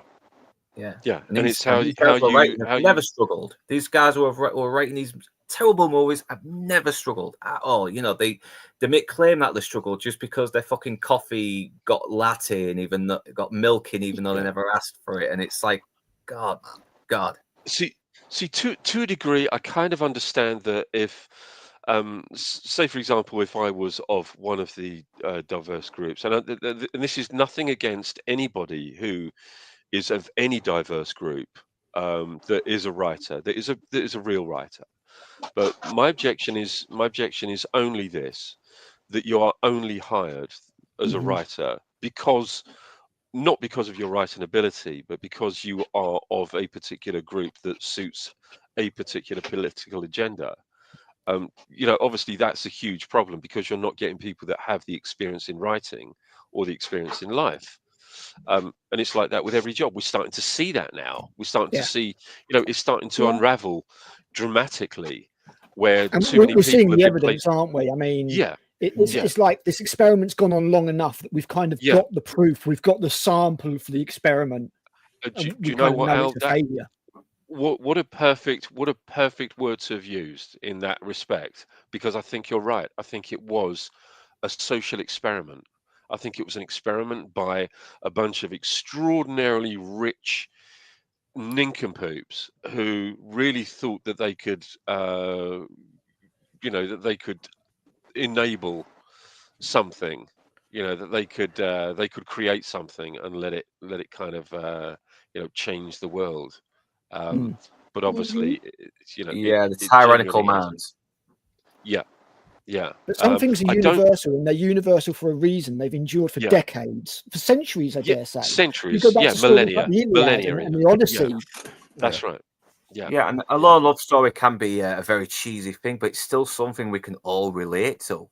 Yeah. Because even if love can make you feel happy, it can make you feel like life is worth living, it can make you feel shit, it can break your heart, it can leave you down in the dumps. But all those feelings, all those feelings, are what make life worth living. The hero of 1,000 faces, that's been abandoned to a certain extent, and I think maybe we need to embrace the monomyth again. There's a reason why that endured, and it's because it is, something that is identifiable and resonates in all of us. And the further they try and get away from these things and these heroes and these conventions, I think the more they lose the audience, because you're dividing the audience into different elements rather than trying to unite an audience in watching something that everybody can identify with. They're exactly like Mr. Shadow in this film, just trying to consume everything, and our hero is someone who just wants to love. He just wants someone he can love and be with, and make his life meaningful. Yeah, and that's the universality, as we've all kind of come to agreement on. That is the universality of I think this story. The love, the theme of love. I mean, and so many of the great stories are. You look at Dracula; it's a love story. It is a love story. Yeah. You look at some of the Matrix. Regardless of what happens in the Matrix, the Matrix is a love story, and all of these. There is a reason why it is core to the human experience, and if you lose that, then you do just get soulless slop like we've been served up. Yeah, love is the ultimate thing that gives life meaning. That's the ultimate feeling. Even the shit love, the love that fucks you over and makes you feel like shit. Yeah. I mean, I don't blame these writers. I don't blame these young writers that are hired. If someone's going to turn around and say, "Hey, look, you kind of suit our particular agenda. We'd like to hire you on, $5,000 a day, if that's okay, to join our writers' room." Who's going to say no to that? What ignoramus is going to say no to that? It's the assignment without merit, isn't it? That's the problem. Yeah. I mean, I understand that money can be a great motivator and everything, but I think integrity is worth far more. You'd have the days of being the apprentice, and learning and working your way up through the ranks. You go back and you look at things like sort of where Jim Cameron started and stuff like that, and obviously he did very well, very young. But even before that, he was, he didn't just start out as a superstar director. All of these people slowly earn their place, and as you say, where people are aiming automatically to have a more diverse makeup on their production, and every single step of the way, you are automatically shrinking a talent pool. And when you do that, you won't necessarily get the people who have worked their way up. And, for one reason or another, I mean, absolutely same as you, agree that, we should have more diversity and creativity and all that kind of stuff, because more voices, provided that they don't work in a way that distorts and degrades the overall quality, is a good thing. It can only ever be a good thing. But at the same time, you should have to earn your position. You should have to work the hard way, work your way up through the ranks, pay your dues, as it were, and not be elevated automatically because of any characteristics you may have. So, Brilliant. yeah, Yeah. that's a Brilliant. good Anyway, one. sorry for completely derailing. Yeah, no, we need to get back on track now because I think Sorry. it's 10 o'clock now. He's never going to have me back on It again. was a We've tangent. got to get to the ending now. Yeah, we'll have to really get to the ending now. So yeah, obviously this is a good bit where Bruce Willis is asking alien opera singer lady, where are the stones? And he cuts to Gary Oldman going, and he starts crying, going, "They're not here." Yeah, it's like me at a bar.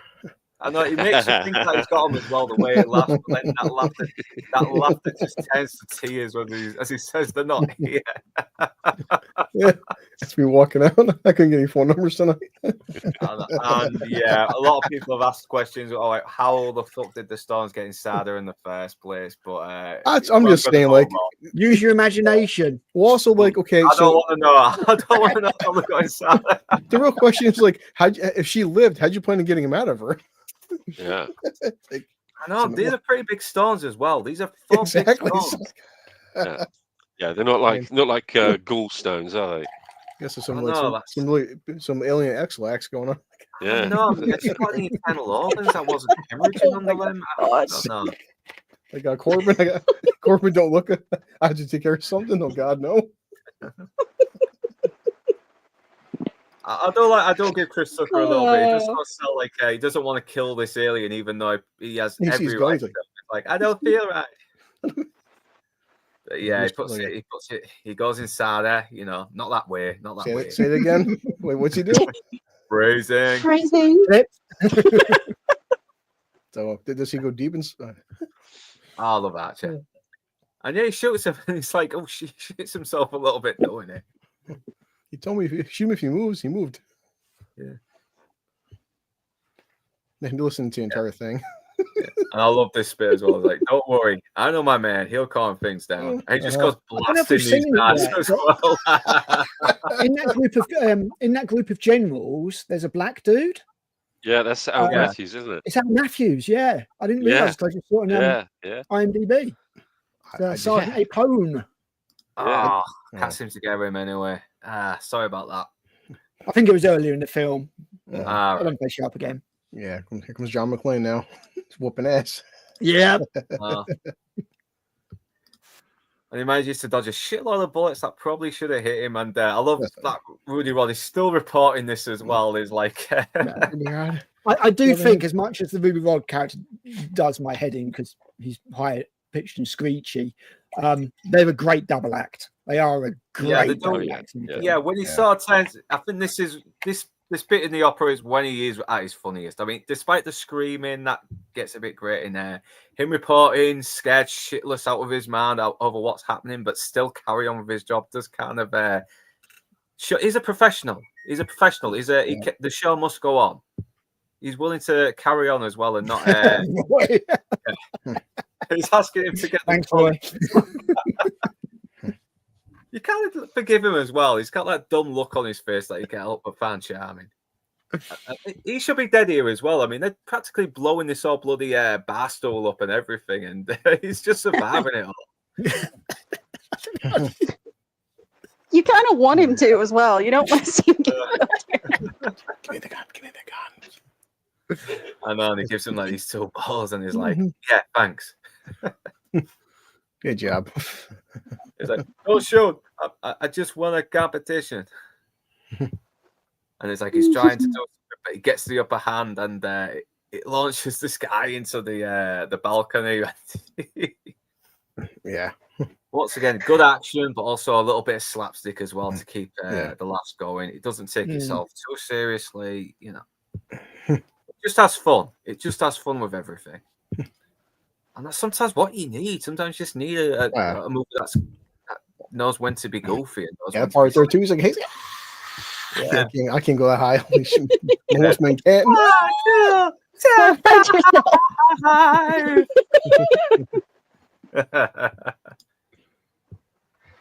Must have been a very tight jumpsuit. Yep. It blows up. It sends the balcony going down, and it's endless. Well, the funny part, but it actually it's a well choreographed action scene, though. Yeah, no, it is. I mean, the action is the brilliant. film never really stops being entertaining at 1 second. I would say the pacing's really good on it. It's just a great film. It really is. It's amazing pacing, I think.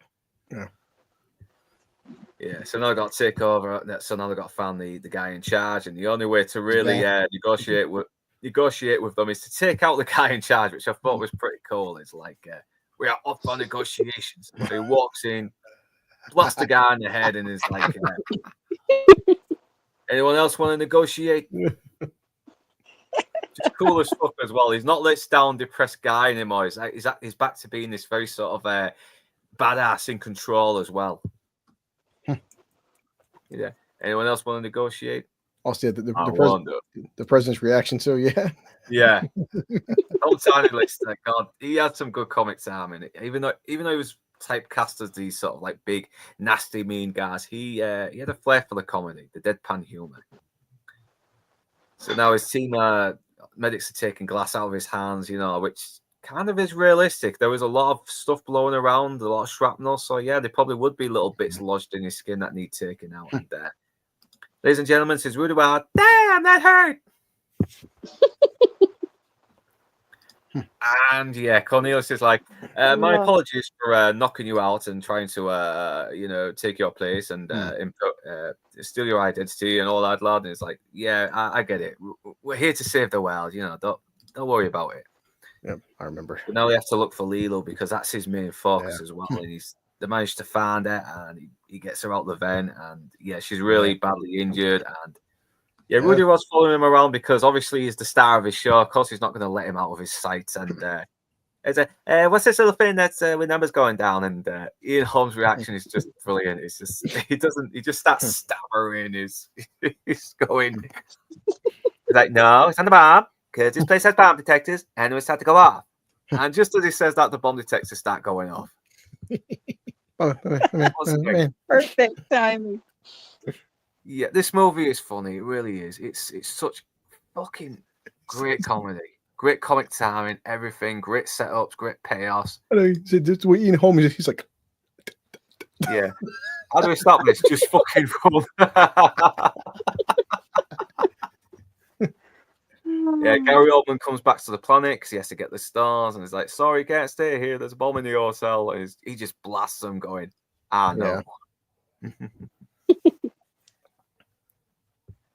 Everyone's evacuating, and because O.J. Simpson went saying, "Don't worry, if you all leave calmly, no one will hurt by the big bomb that's about to explode." He said, "O.J." Jesus. Yeah. And I'm pretty sure I saw one guy running around with a book saying that called to a sad man saying, "It's a cookbook. It's a cookbook." Abandoned ship. So they found a ship to steal so they could get off the planet. And it's like, do you know how to drive this thing? He's like driving a cab, which is probably the worst thing he could have said right now. His history with cabs. And yeah, he has to wait till the bomb nearly goes off before he launches the shuttle. And even though Gary Oldman turns the bomb off, manages to switch the bomb off, one of the aliens goes kamikaze on the place. It's like a big fuck you as well to him. Well, yeah, because they had a second bomb. Because remember, because he dismantled his first bomb, and that was when they brought in. The aliens had this fucking second bomb, like he said as well. It was all set up, so it's kind of like he's relieved, but it doesn't matter because he's fucked anyway, and he didn't realize it. There goes Rudy Rod's like, you know what? I just almost got killed, but this is the best show I've ever done. This Corbin Dallas may have given me shit responses, but he's given me a hell of a show. So now the president has had the news. Good news is like, we're saved. Yeah, it's all covered in sweat too. I know. And I like how he's looking at the stone as well. This is like he's heard about these things, and this is the first time he's seen these. He's actually managing to hold these things as well. So he takes care of her as well, and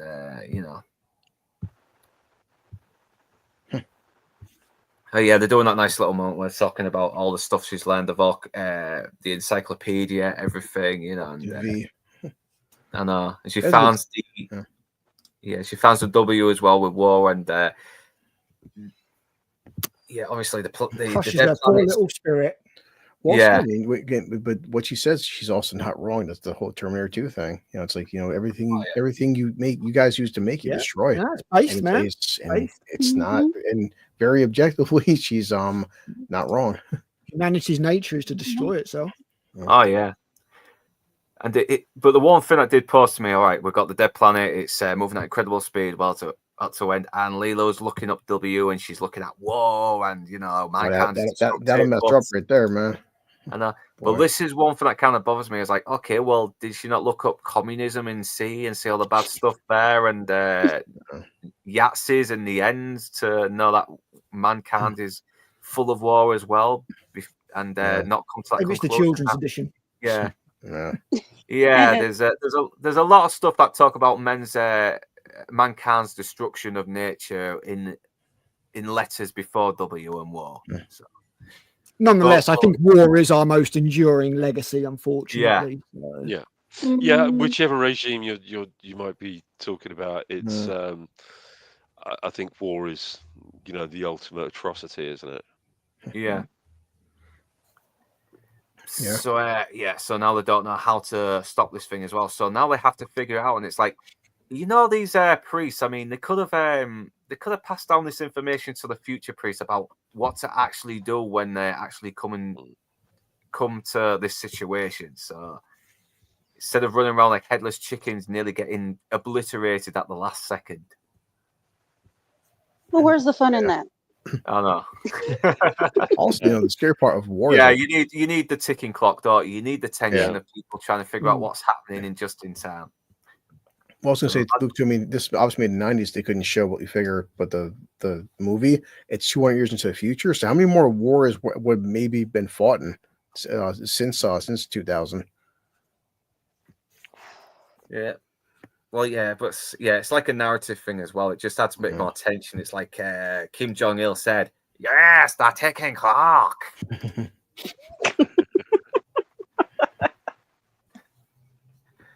So yeah, it's like he's telling them basically what to do, and it's like then we put the fifth element in, and it should be all right. It's like, you've never actually seen this work, have you? It's like, well, no. God bless you, Earle. He's so good in this. He really is. He's just so likable in this movie. He really is. Yeah. So yeah, they're looking for all of they're putting all of things in places, but symbols, video game style. Yeah. Yeah, very Tomb Raider-ish, very Resident Evil-ish as well, but they don't know how to open it. It's like so now they have to get Lilo to sort of like start shaking her. Tell us. Yeah, to stop feeling sorry for herself and just fucking save the world. You know. It's like, but they can't. War, men are terrible. You know, it's in your nature to destroy yourself. And, that's one big flaming ball. Yeah, listen, bitch. The world's about to end. Stop crying and save us all. Yeah, so I don't work mine. Mine's broken. Yeah. And Creed, he does probably the one thing that really does help them really does help them prevent everyone from getting killed. He sighs, which leads to a bit of his breath opening up the stones, and they realize, oh yeah, wind blows, and you know, water must be wet, land must have land on it, and fire must have fire on it. Yeah. I mean, she has basically said it already to him, like wind blows, but she's kind of like incoherent. She's kind of delirious as well. She's injured. She's vulnerable. She's, you know, she's not fully all together at the moment. So yeah, they found a way. They opened up the stones. You know, I don't know why you sweat. You could have just pissed on the thing or spat on it. I don't know. But then again, I still like the dialogue. Because what'd you activate? He's like, I just said, we're not going to make it. He's trying to copy the dialogue. He said, like, realizing it's your breath. I know, because that's like the logical thing as well. It's like, you're tracing all your actions, everything you did, you know, because something worked. And he's got one one match left as well, because I'm Yeah. guessing because of his smoking habit, you know, even though he's supposed to quit, he used up a lot of the matches. So Yeah. it's It like, may well have been set up earlier in the film, to be honest, but you know, these days there would have been a few lingering shots on it. They would have had to really press it home because they think the audience are idiots. Yeah. No, these days Mm. films are made for people who are on their phones half the time anyway. So yeah, I know, because That a is lot of these so films you true. can sort of rewatch, don't you, and find little details that you missed before. It's like, oh yeah, no wonder that thing happened after that. It was setting up earlier from here. I can't believe I missed it on the first few goes. Now I'm watching it on the 10th go, and I'm noticing it now. It's like, that's the good thing about these movies that rely on visuals over being spelt out. I wonder how many times this match went, how many takes this took too. Yeah, Flickering. be careful it doesn't go out before he reaches the actual stone as well. I like that. Yeah, but now he's got to get Lilo. He's like, listen, you know, I know things are very terrible, but there's also great things as well, like love. And she's like, say it. And it's like, Yeah, I just- love you. And it's like, yeah, yeah, it's a bit cheesy, but you let it off. Oh, don't yeah, you, yeah, every no. time? yeah. And the dead planet's like, Drat, I've been foiled by the power Yeah, oh of no, love. not love. Now, to be honest, I mean, I would tell Mila Jovovich I love her too. Yeah. Yeah. Yeah, Right, she away. gives you those fucking eyes. You're gonna tell her you Uh-huh. you gotta fall in love with her, man. She gives those puppy dog eyes. Tell her Corbin. And she's like, Yeah, tell no, me. we're really fucking simping over please. Mila Jovovich here. Resident Evil, we won't go as hard because I don't know she's hot, but that's it. Yeah. It's like 6, 5, 4, 3, 2, 1, and yeah, the power of love. I know, because he says he loves you, he kisses her, then she explodes. Come on. Yeah. That's how it happens in real life. Well, yeah, it's not Bruce Willis, so yeah. of course she So I've heard. Yeah, it's not Natty's Bruce Willis. Yep. Of course she exploded. I don't love Understandable that. reaction. Yep. And Rudy Rod's reaction is very fucking endearing, as well as like, what the hell is wrong with you? Every time there's a countdown, we're almost dying. It's like, yeah, we've had this happen like 3 fucking times in this last half an hour. Oh god. Oh, this film is so good. This film is so good. Everyone's happy. Everyone's celebrating. Hey, I got to play a straight character and not a big meanie this time, you know. He said, I have 19 meanings. Yeah, no. Yeah, no. It's like, let's meet I'm finishing off the Grey Goose. hero. So, yeah. Let's meet the heroes. And it's like, well, they're a bit preoccupied. They're having sex. Oh. I mean, they're just tired out. They're tired out. they're sleeping. Yeah. Yeah. And I like how he's... That's a real Roger Moore Bond ending, Oh, yeah. isn't it? Yeah, Yeah. isn't it? I do like... I do like believe the he's fact that- attempting re-entry, sir. Yeah. Well, tell him to pull out immediately. He said, Even if he said, his end up, so. well, see right there, he goes, he's like, they need 5 more, Okay. he's like, they need 5 more minutes. He goes, they have 20 seconds. I'm like, that would have been fine with me. Like, 20 seconds. Shit. But I like the fact that he is being very discreet for them both as well. He is actually saying, listen, I think they might just need a bit more privacy. You know, he's being a good friend to these people, even though he barely knows them. Mhm. So he's like, I got 90 more me's out of this. Yep. And then he gets a call from Corbin's mother, who's This isn't the president. He's like, the president's an idiot. the president's an idiot. You don't sound like an idiot. Yeah, And he president's just passes more. the phone to everyone else. It's like, could someone else deal with this? I'm fucking tired. We've had the world ending. I don't need this nagging woman on my case. Deal with this white lady. Yeah. And it cuts to them making love in the cryostasis thing, and the movie ends. And God, I love this movie. It's so fucking bonkers, And but I plus, love just it. think, he took her virginity too. Oh yeah. Come on. Yeah. Fucking- He he lost won the the- virginity to a guy who Fair loves play. her as well. Telling you. Not some... Well spotted. Bruce Willis. Yeah. Yep. Saved the world, defeated alien menace. Oh my God, man. Yeah, she lost her virginity to a hero. guy she loved, and not some guy in Kansas who exploits women's daddy issues. Say. And he was a Yeah. cab driver too. Maybe Yeah. maybe an Uber driver one day.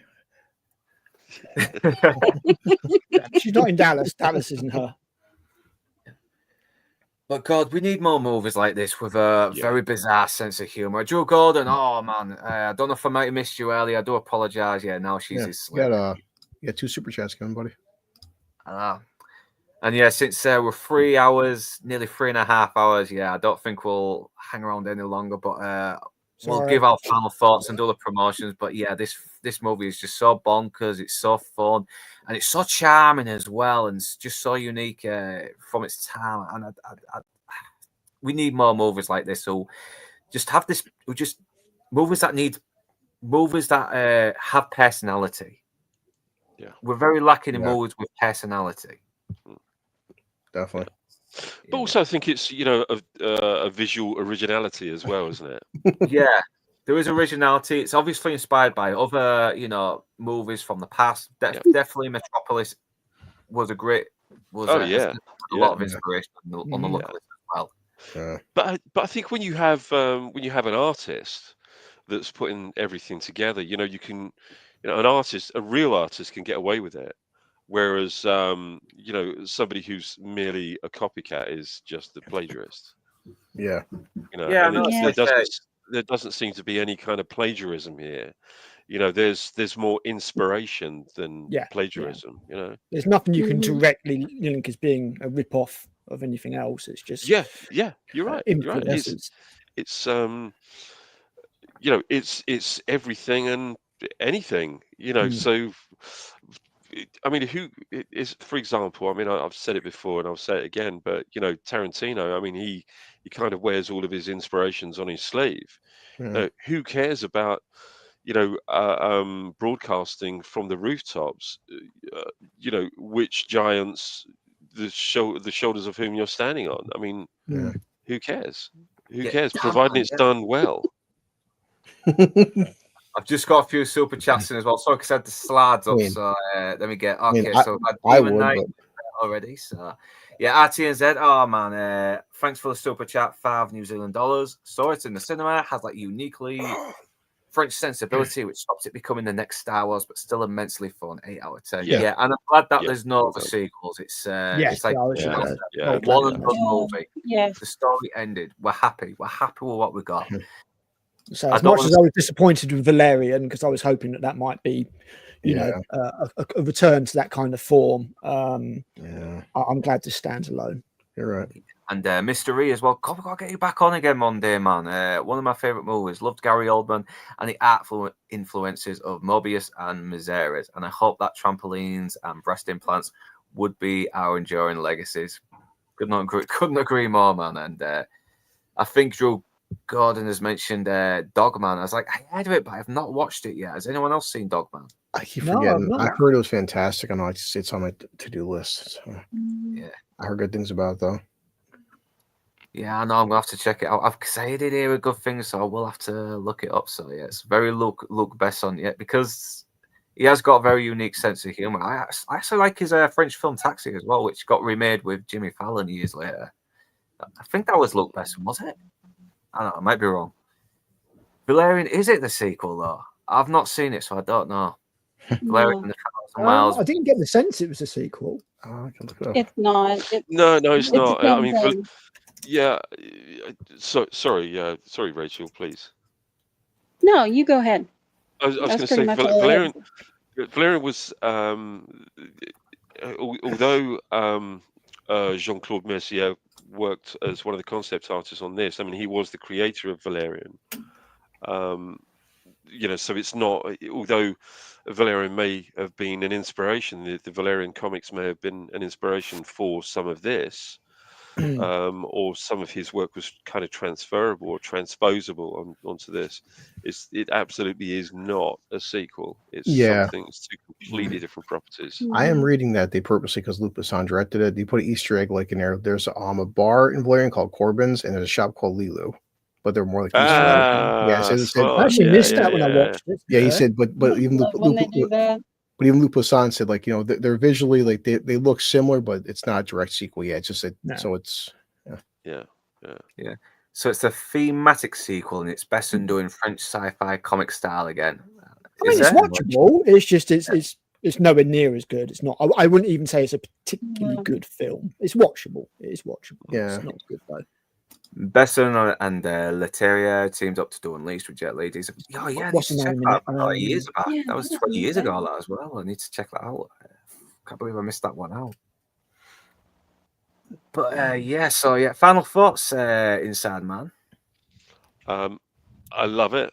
Do you know what? I didn't watch it for this stream.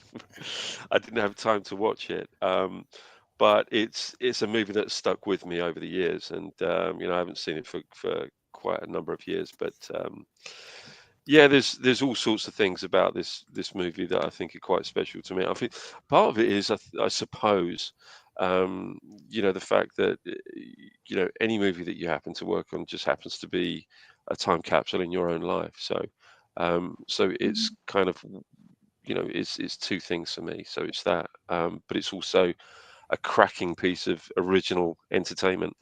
You know, visually it looks amazing. Love the story, as everybody has said about the cast, just superb casting. And I'm probably going to watch it this weekend.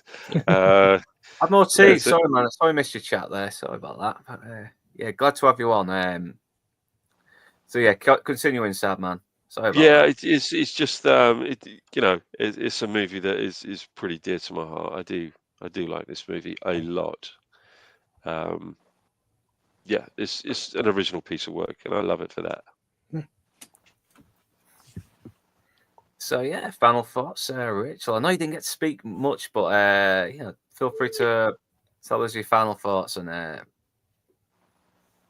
It's a fantastic sci-fi film, and it's one of the best films of Bruce Willis's career, especially in that time period that he was in. Like the late 90s, he was doing 3 or 4 films a year, and they weren't all particularly great, but you still enjoyed them because it's Bruce Willis, and he brought his charm to it. And I don't think anyone else could have done that and made the character as endearing as he did. It needed his sort of comedy, his personality. And I love the art of it. I love everything about this. And we don't get movies like this. If we did, we'd be in a better place. I feel like we'd be in a much better place. Yeah. But I know it's got all the elements. It's got comedy, action, you know, great actors, and romance as well. A very believable love story between a working class former soldier turned cabbie driver who gets with an alien woman from a very supreme planet of beings. It's a very bizarre story. But Careful about talking about superior race. You're going to get the Sydney Sweeney haters on it. We'll call them perfect. We'll call them perfect. You know? I mean,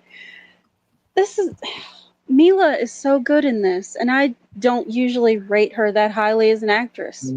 But what she can do with what she does with her eyes alone in this movie, she's so much better than what she's done in the last decade or so. It's a shame. This is her best movie. I know sometimes a mid actor can really be elevated if they've got a good director who knows what they're doing. It's a shame that she's never really topped this performance. I think let's face it, her husband isn't a good director. No. Yeah, and that is somebody. I think he only did two films that people like, and that is Soldier and Event Horizon. Yeah, that's the one that I worked on as well. I need to watch that still. Yeah, it's good. It's good, but you know, I have to agree with Rachel. Actually, I think this is her best work. This is definitely her best work, and I think she's far better than the rubbish that she's been put in. Agreed. Blue color. Final thoughts. Not much more to say. You know, just as I think like R Teen Z said, the film's probably maybe an 8 out of 10. I could even say some people saying a 7. It's not the best film out there by any means, but there's something just so like heartwarming. It's so lovable, so fun. And I've said it before, guys, some of my favorite films of all time are not 10 out of 10s, not even fucking 7 out of 10s. Your enjoyment of the film doesn't have to be the best film out there. The right people could pick apart some plot holes and some maybe different scenes with acting. But you know, and it's funny too. I talked about like nudity, right? Because you do see Mila topless twice in the film, but it does feel artsy though. It doesn't feel gross and gratuitous. It's like you could have kids watch this film and still see her topless, but don't feel it like it's like a sexual thing. It's just matter of fact because, and for her, for a character Lilu, it's not sexual. It's just she's a supernatural being. She doesn't like view sex like that. Yeah, this overall is a really fun, I'd say overall family film. It's got action, humor, and just at the end of the day, love wins the day, and that's a universal theme that everybody could aspire to and relate to. It's just it's a really great one-off, heartwarming, silly at times film, and I mean I could see this being like in my top 50 of all time films. Not the best, but it doesn't have to be. And I've said it sometimes. Everybody here on a Friday, I want to sit down, have a couple drinks with my friends or some popcorn, and just enjoy a good film. Not the best film, but a good film. Not a great film. That's it. It's just this is a very good film. It's one of those films you can just put on and watch again and again. It's very it's a very rewatchable movie. Yeah, I mean, I don't need every film to be Schindler's List or Shawshank Redemption. It can be just a fun action film. Yeah. I mean, That's great. let's be honest. Most of our top films that we consider our favorites, they're not the best movies ever made. Yeah, definitely. They're just what we love. Yeah. Mm-hmm. Yeah. My favorite film that a lot of people have never heard of. So there you go. Not every movie needs to be Citizen Kane, and I know a lot of people sort of rate that highly, and I don't like that movie. I just some films just speak to you, dude. It doesn't have to be on a technical level or anything right. like that. Sometimes you just get you get moved by a film. A film will mean something to you that it won't mean to other people. It happens. Mm-hmm. Oh God, I need to watch that Three Musketeers film. Is it better than the Oh Disney yeah, one? London. I've watched that. What's funny about it is story-wise, it's a better adaptation of the book, but it has all this fantastical crap in it that makes it not the best, but you might enjoy it anyway. It is a really good adaptation, weirdly enough, somehow. I'm going to have to check it out because I don't like the Disney version. I thought the Disney version is kind of underrated. It's not like Luke Evans and things, so I'll check it out. And final thoughts, critical on this movie. Like I said at the start of the stream, man, it's a singular film. Although it takes lots of different influences and different ideas and stuff like that and puts it all together. I don't think there's been anything really since that we've had like it. It stands alone. It's got almost a perfect 3-act structure. There's not really a boring moment in it. There's not a wasted moment in it. There's no stupid exposition dialogue telling characters what they already know just to let the audience know something. Every single, sort of actor brings their A game. Luc Besson does a great job with everything. I can't really think of a lot of things I don't like about the film. The ending, super cheesy, and Ruby Roll does my head in. But I'm prepared to overlook those things just because the rest of the film is so very, very great. And it is great. I mean, if we're talking about films, is it a perfect film? No. But it is beyond a good film, in my opinion. I think this is a great film. And I think it harks back to a time when we could get films like this and just enjoy them and have the experience and have whatever emotions the film may conjure without having to worry about how it's happened or whether we feel guilty or what the motivations were behind anything. There's a purity to the film that I really value above all else. So and you'd have to really struggle to find anything problematic. All right, you got the scene where he kisses her while she was asleep, but he does regret it though. He does realize. And again, only the most, sort of uptight person could really, the kind of people are sort of like, oh my God, Sleeping Beauty got, or Snow White, and they weren't they? Like, oh my God, it's problematic that he wakes her up with a kiss while she's asleep. I was like, please, it's a fucking love story. It's about true love. Please, it's a story. Exactly. I mean, it's a story, and it's about love. It's not about somebody invading somebody else's space and violating their will. And it's like, do you think it's going to lead to hordes and hordes of kids going around and just like, oh, please, just go. Everything was so much better before you got turned up. It really was. So it's back to that time for me, and for that reason, I love this film. I think it's really, really good. Yeah, it's fucking hard. As I said, a great. I put this as a great film. It's a 9 out of 10 for me all day long. Yeah, get along with that. Yeah. Yeah, could not agree more, Critical. Could not agree more. So yeah, next promotion. I think next week will be Ace Ventura, Pet Detective. I'll try and see if I can get a video on the Naked Gun sometime next week if I get a chance. I'm definitely going to be jumping on Lance's stream if he's not got a full house because it's been a while since I've been on there, and I'll happily go back on again. So, Inside Man, do you have anything, any other streams that you're going to be jumping on later on? I have not. In fact, no, nothing at all. Nothing whatsoever. Well, let us know when you're available for something else, and I'll get you on. I'm always available, mate. I'm always available. Yeah. Rachel, anything you want to promote before we head out? No, I'm just on the Outcast Creative on Tuesdays, and when you ask me to come on, that's it. That's all I got. Yeah, I'm definitely going to be. I'll definitely see you on there. Blue Collar Loser, anything you want to promote? Do you have any other streams coming up? Videos? You mean Al? We'll be doing Naked Gun 3 on Wednesday, and I'm just trying to figure out what to do for Tuesday for a birthday stream. Not sure yet, but we'll figure it out, guys. I will do a Naked Gun video tomorrow, the new one, Liam Neeson. Just all I can say is had a great time. It's like comedy's always subjective, guys. Some people love it, some people hate it, but I had a great time with my kid. My kid being 18, laughing at a Naked Gun film in theaters in my life, that's enough for me. Thank you very much for that. And Critical, you've obviously already promoted your Walking Dead guest spot with Lord Toxic. Yeah, we discussed the merits of the comic versus the TV show.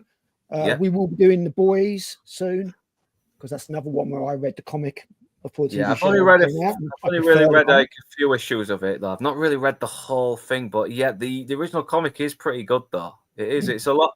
It is a little bit more different, and Huey looks a lot more like Simon Pegg, and he was obviously inspired by Simon Pegg. And it's there's a few major changes. Again, a lot of it is it being toned down. Other than that, I might release my Star Trek Academy.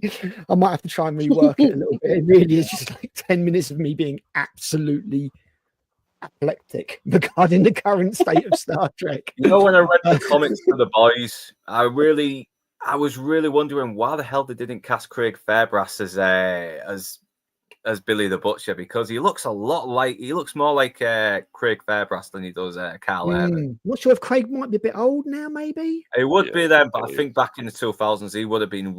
Back when they were doing first going to do it, absolutely, yeah. If Simon Pegg could have done Huey, it took them a long time to get The Boys done, unfortunately, due to various things. Well, if Lance ever does a stage play, he can probably get Fairbrass on there because he is friends with him. So there you go. Get Lance to do it. Lance likes writing plays. So other than that, I'm going to be cooking something up with Inside Man. It's going to be very, very awesome if we can finally get it working. I'm appearing on streams, making them far longer than they need to be. Yeah, there's a lot of that too. Love the good long streams. I mean, Enzo does them all the time, and he seems to be getting a lot of traction from it. So yeah, thanks everyone. Thanks everyone in chat. Drew Gordon, Admiral Teague, Nick's always good. Trump Daddy, the boys was a cheesy martial law ripoff anyway. So Mr. E as well. Good to see you on again, man. It's been a while. I'll try and get you on the stream if you're available, because I know you've been a bit busy, but. RTNZ, thanks for the super chat. Same for Mr. E and Lord Toxic. And who else gave me a super chat? My bloody memory. I do apologize. Yeah, it was Demon Knight 1995. I've got to do a review for that for Halloween because it's been like 30 years since that came out. So who else is in the chat? Because I don't want to miss anyone. I really don't. Come on. Sorry, just bear with me a moment because I'm still seeing Nick's on there because he's one of my regulars. Bush. I mentioned Admiral Teague. Can't wait to do Miami Vice with you again and maybe some other streams for a Saturday. So, yeah, Nick's. Bush. There you are. Well, Toxic's already mentioned. I think that might be it now. That might be it. God, the chat's been really full today. So, yeah. Critical, obviously, you're in the chat as well. Bad Menace, all right. Sorry, man. I missed you there. Yeah. Glad you joined us for just to give us this one little message. Thanks very much. Sorry. So if I haven't mentioned everything in chat, hope highlighting it has still worked out as well, because we've been going through a lot with this movie, and yeah, we're just over 3.5 hours. Yeah, World War Joe, thanks for joining us. It's been a very fun stream. I'm glad to have these people on. I'm glad to have everyone in chat come on and leave their little jokes, their little bullshit comments. I love looking through them, highlighting them, and sorry I haven't had a chance to read them all. Box Office Brawler as well. Let's do a Saturday stream. Try and get let's tune in and look on there as well from your streams. I'd love to have them on. Davey Verse, thanks for popping on, man. There is loads. We've had a really good. This chat's been fucking great tonight. It really has. It's been a good stream. Can't wait to do Ace Ventura with you properly as well. Yeah, so I'm nearly at. Yeah, so that's it. Everyone's mentioned everyone, and thanks for joining us. And if I haven't, if I've missed you by accident, let me know in the comments, and I will apologise. And everyone enjoy your weekend. So wherever you beautiful bastards are, Northern English or not, thanks for watching, and do remember to like, comment, share, and subscribe. And if you wish to support this channel, links are in the description below. But right now, that's me and my beautiful bastard of a panel done, and we're off to the pub. Enjoy your weekend, everyone. Baked potato changed my life. Baked potato showed me the way. If you want to know what is wrong from right, you must listen to what potatoes say. Don't be good, don't be bad. Potato. Don't be happy, don't be sad. Thank you, baked potato. And if you want to have a better day, you must listen to what the baked potatoes say. Don't be early, don't be late. Thank you, baked potato. Always eat what's on your plate. Thank you, baked potato. And if you want to have a better day, you must listen to what the baked potato